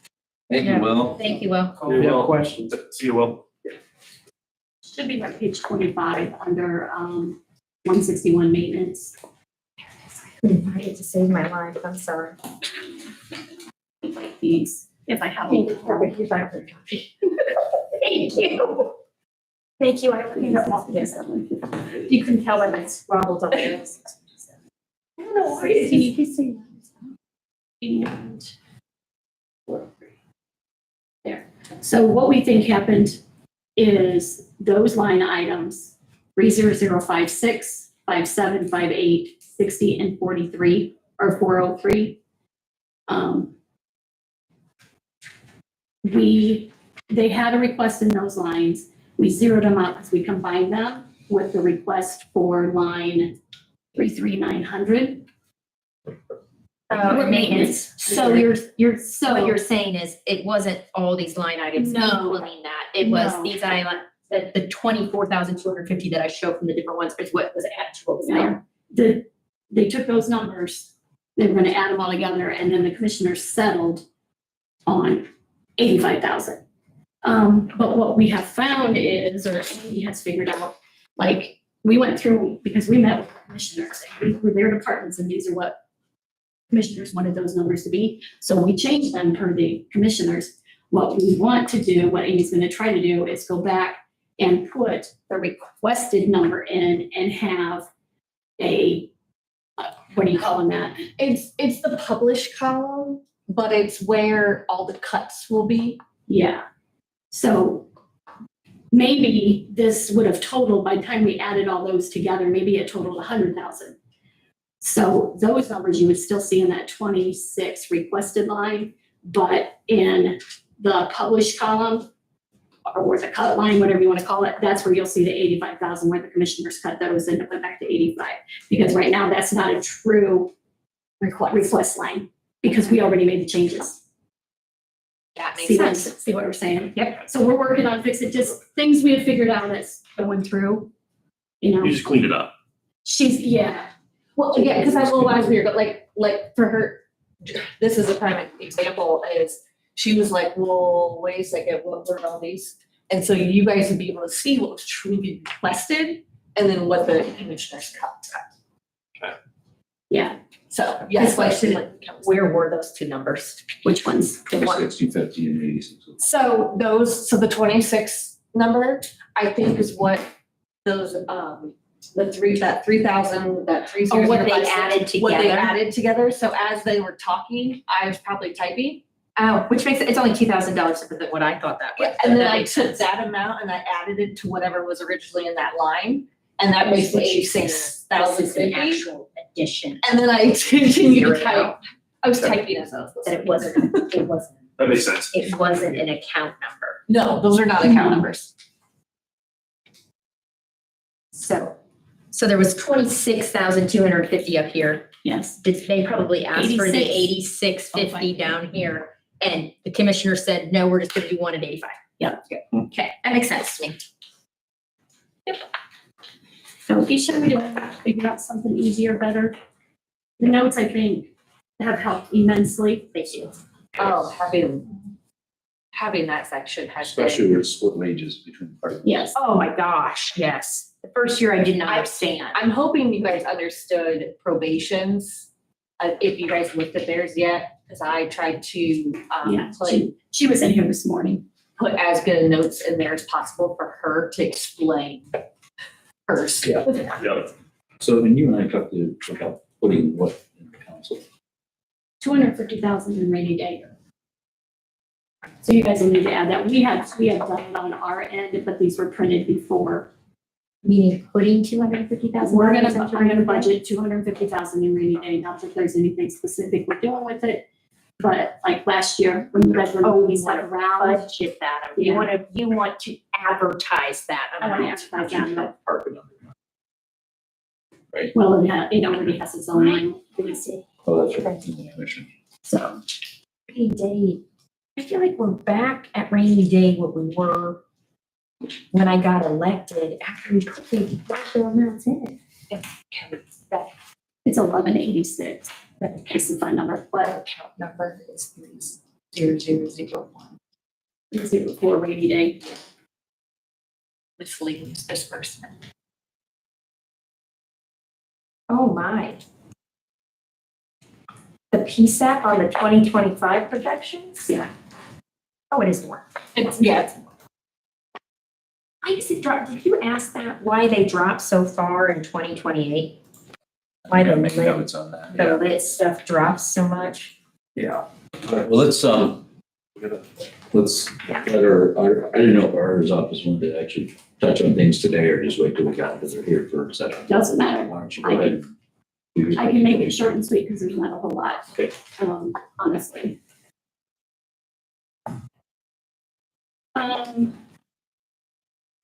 I did leave the wages where they were at. I didn't ask for any increases.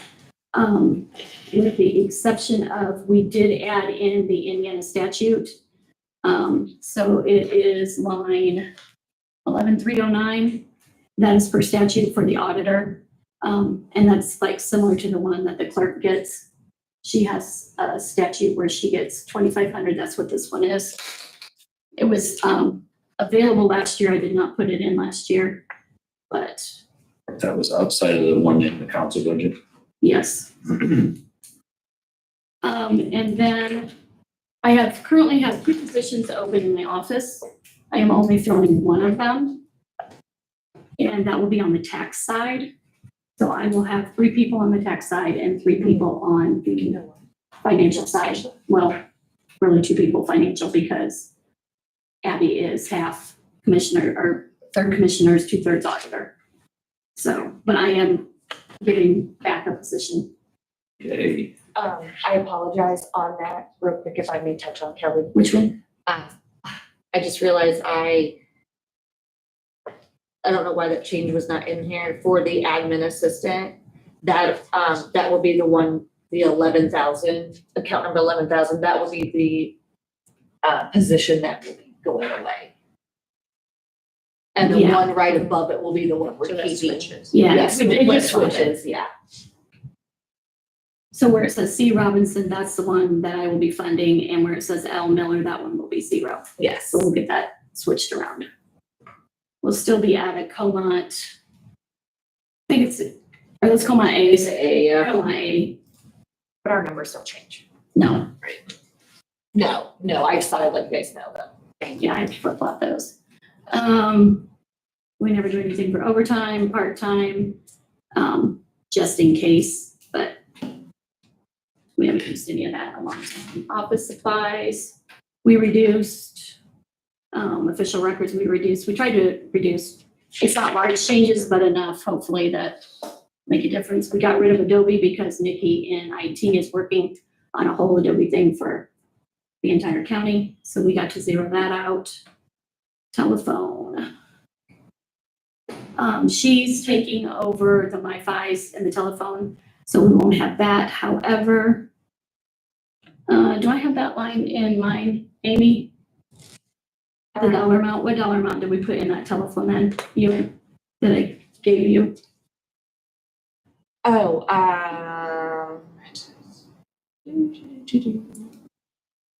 It was 0, and we did move the MiFis and the actual phone to IT. But what I have requested, there are 4 people, she'll give us the dollar amount, in the office. We use our own personal cell phones, and we answer our emails, we answer our text messages, we answer our phone calls.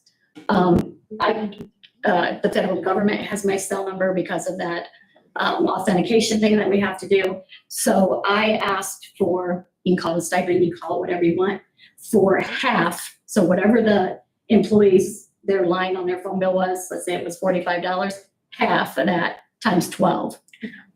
So asking the council to approve basically where I can reimburse them for part of their cell phone fees, since that's what we're using it at home. Where does that come to? So it's gonna go in telephone, but we had already printed this before she dropped that number in. Do you have the dollar amount? Huh? I wanted to run it like we do the boots, which Don't those go through, or does it have to go through payroll? That doesn't go through payroll. That's a reimbursable. No, I know, I'm Yeah. saying, would a telephone reimbursement, stipend, whatever, or is it her choice? I couldn't remember what we landed on that. I don't think, I wasn't in discussions on that one. I mean, I could see as I'm sorry, Kelly, I don't know, I swear I put it in here. I'll have to get you that number. Okay. That is a request that I had. And I wanted to run it through, accounts payable, it's similar to the way that the stipend is out there for maintenance for the groups. If we can't do it, are you making a note on that, Ian, for me to double check that? And that's on, like, the maintenance, so we actually have a piece of paper, like there's a document, like the employee has to sign, and I have to sign, and then verify the cost, and then submit it through the claims process is what. And we can do that. If, I can check with state board accounts too to make sure that it doesn't have to run through payroll. But that is a request that I had. That'll be on my telephone line if it has to go through payroll. All right. And like I said, it was just half of whatever and it wasn't their whole bill, it's just whatever their line For how many people? for. So it would be Aaron and myself and Tracy in payroll.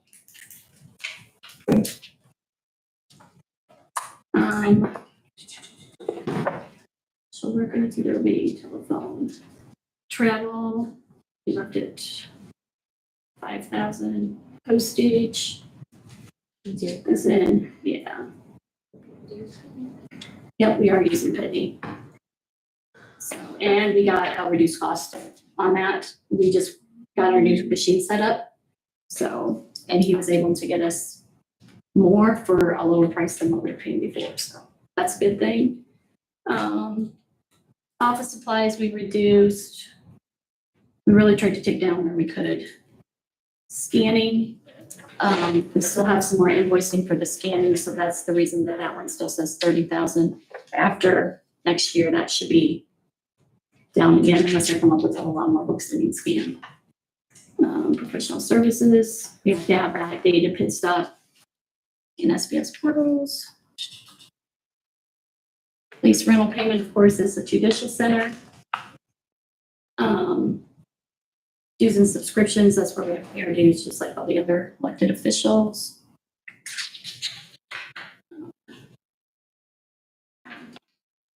Pretty much it.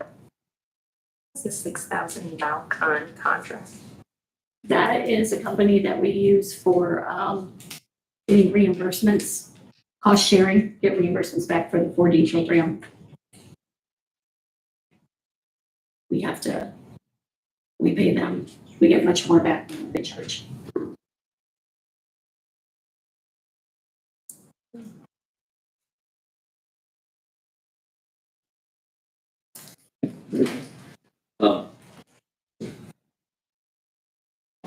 So I just some takeaways that when we get back together, then if we can get answers sooner than when we get back together, one would be having Peter's review what we have versus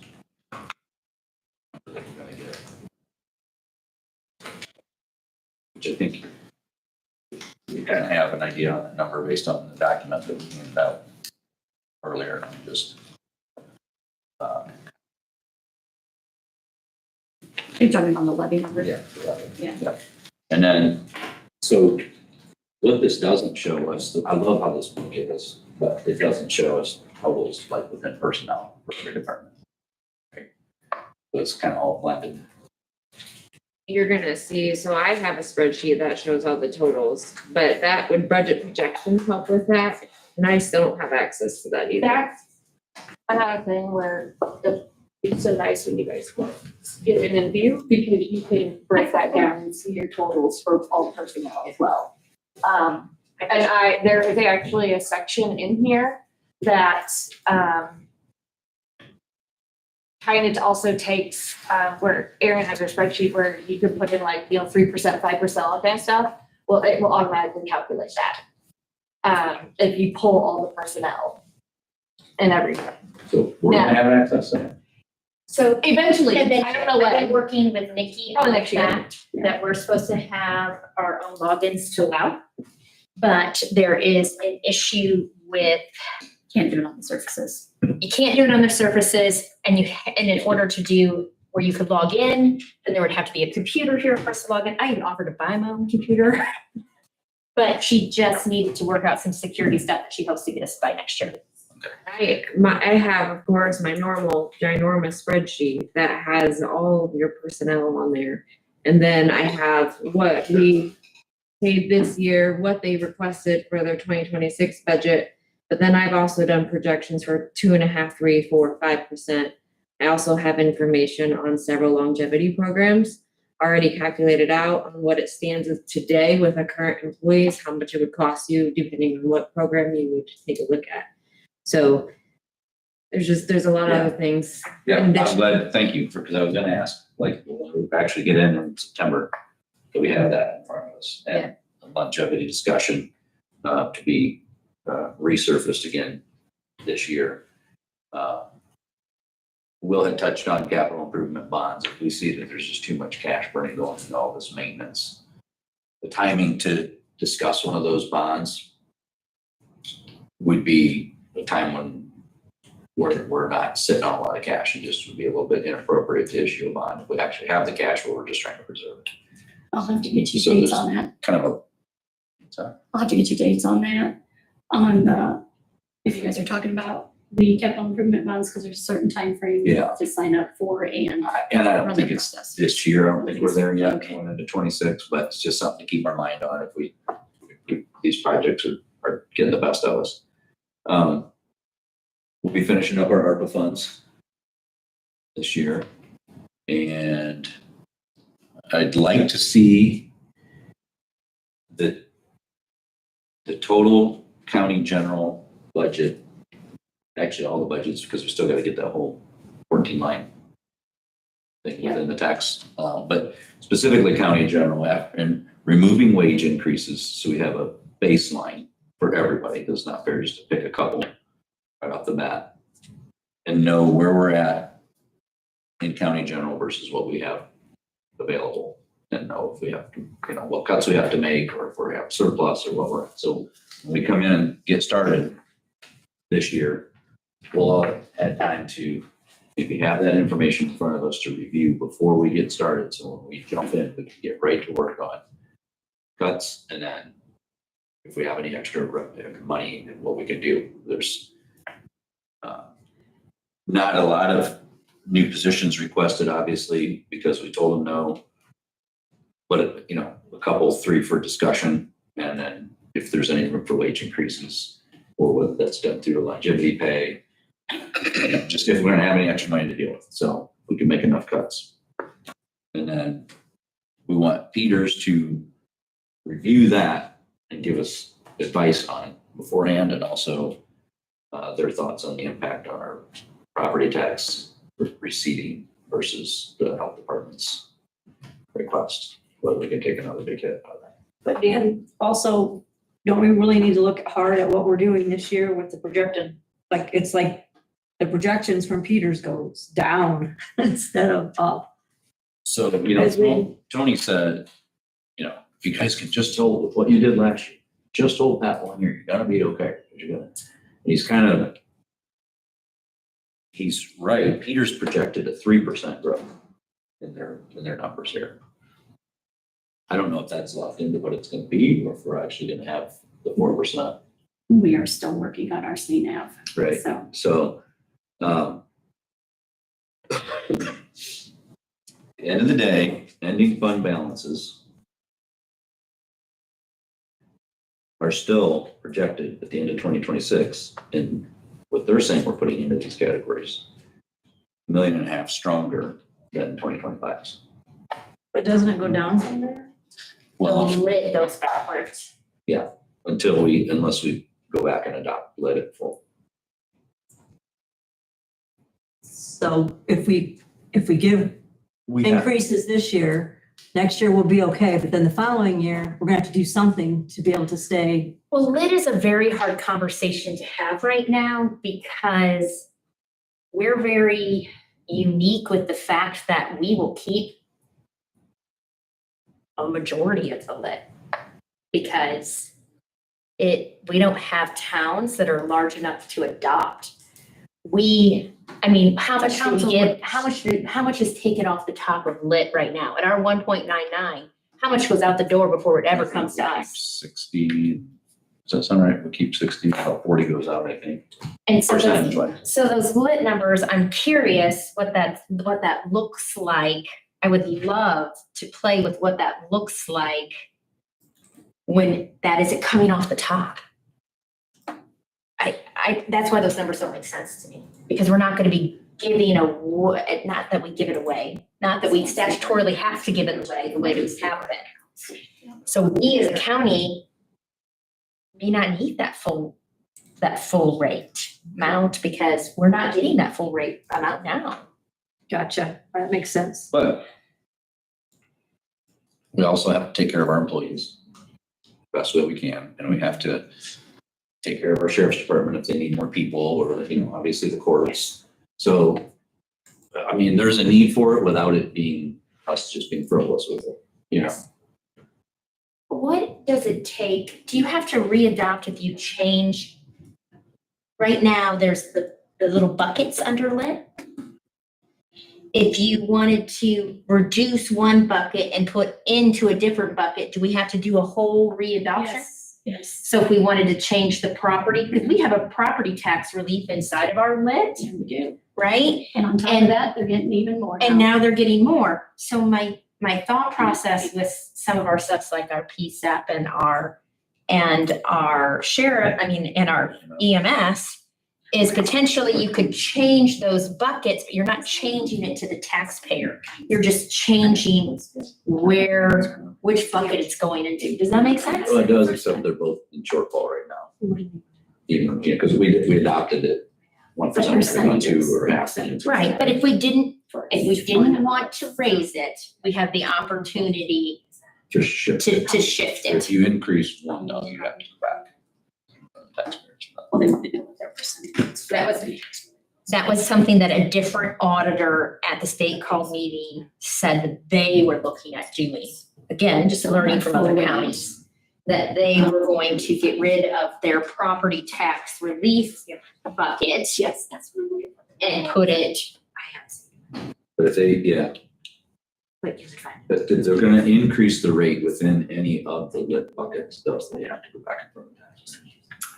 I just didn't know how that worked. Like, we're leaving it at 1.99, but instead of this 0.2 going here, that 0.2 is gonna go over here. I just didn't know how that worked. Yeah. Okay. I know, I think I know where to find that. Can I make a motion to adjourn? Are you guys done? So, yeah. So I have like 7 things to come back with you guys on. Yeah.